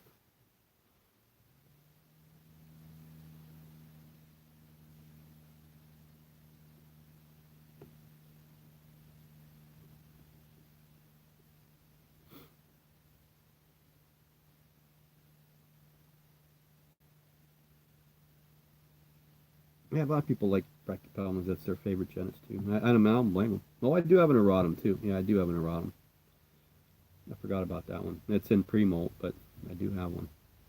It looked like it's been in pre-molt for about 2 months, but every time I fed it, it's eaten. So it's been about a week since I fed it. So if it's and I leave it alone, and then we'll check on it probably tomorrow or Sunday. And if it hasn't molted, I'll throw small cricket in there again and see if it wants to eat it. And if it doesn't, then I'll know it's coming soon. But that spider's been a really, really big eater.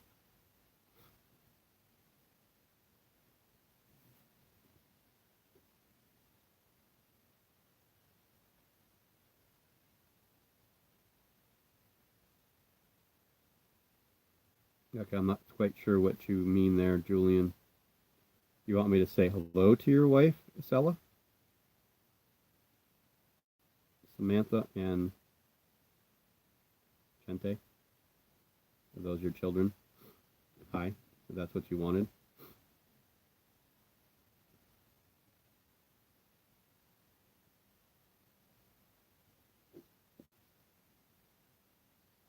I'm glad they're addictive. That means that I'm doing something right for certain people, or some people anyway. My LP didn't dig either. I have a sling back here. Where are they at? Where are they? Yeah, they're over here. They're behind this right here. I have a sling that I think it's third inch star right now. So it'll molt again in this fourth inch star, get to that 1 inch mark, and then next thing you know, within 9 months it'll be 3 inches. So I don't think that unless I can't get rid of them, I didn't plan on keeping both of them. I was going to sell her, but I don't know, I'm kind of attached to her now, and she's going to be huge, and I'm kind of excited to see her.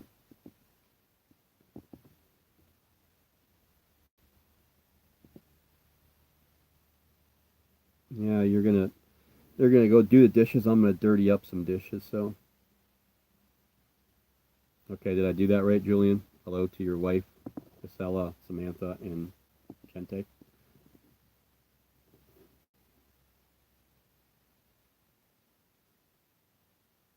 Oh God, 24-hour live stream. I probably could do maybe 6 hours if I may be able to go back on live tomorrow. At least my wife and my mother-in-law and my daughter are going to be down in Sharon shopping, but Eric will probably be here. If Eric goes down to his friends, then maybe I'll go on live tomorrow again when I get home from work, because I got to work the weekend. No, I'll see you later, Trace. I think that's it for me, guys. So yeah, I'm thinking French toast sounds good, but I might just end up eating scrambled eggs and regular toast because I love breakfast for dinner. So I will, Rachel. I will take a look. Let me eat. Let me eat and relax for a little bit and see if I can't get to looking at whatever I need to before uh, the end. But yeah, again, I might try tomorrow, so I'll do my best to do another live stream. If anybody wants to just chit chat, it'll be early tomorrow afternoon if I do. So around the same time I started today, a little after 3ish. So it'd be 8ish, 9ish in the UK area. Yeah, and then I want to get these little ones here fed tonight. Scorpions fed tonight, and then tomorrow I'll probably do a filming of these arboreals right here. There's what, 1, 2, 3, 4, 5, 6, 7 of them. The Poecilotheria vittata that just molted looks very, very skinny. It's been about a week, so it's ready to eat. I know it is. So, okay. Again, thanks for everybody joining in. I appreciate it. I appreciate the support and the willingness to listen to me babble. So have a great day, and if I don't see you or talk to you guys again, have a great weekend, and we'll see you guys all soon.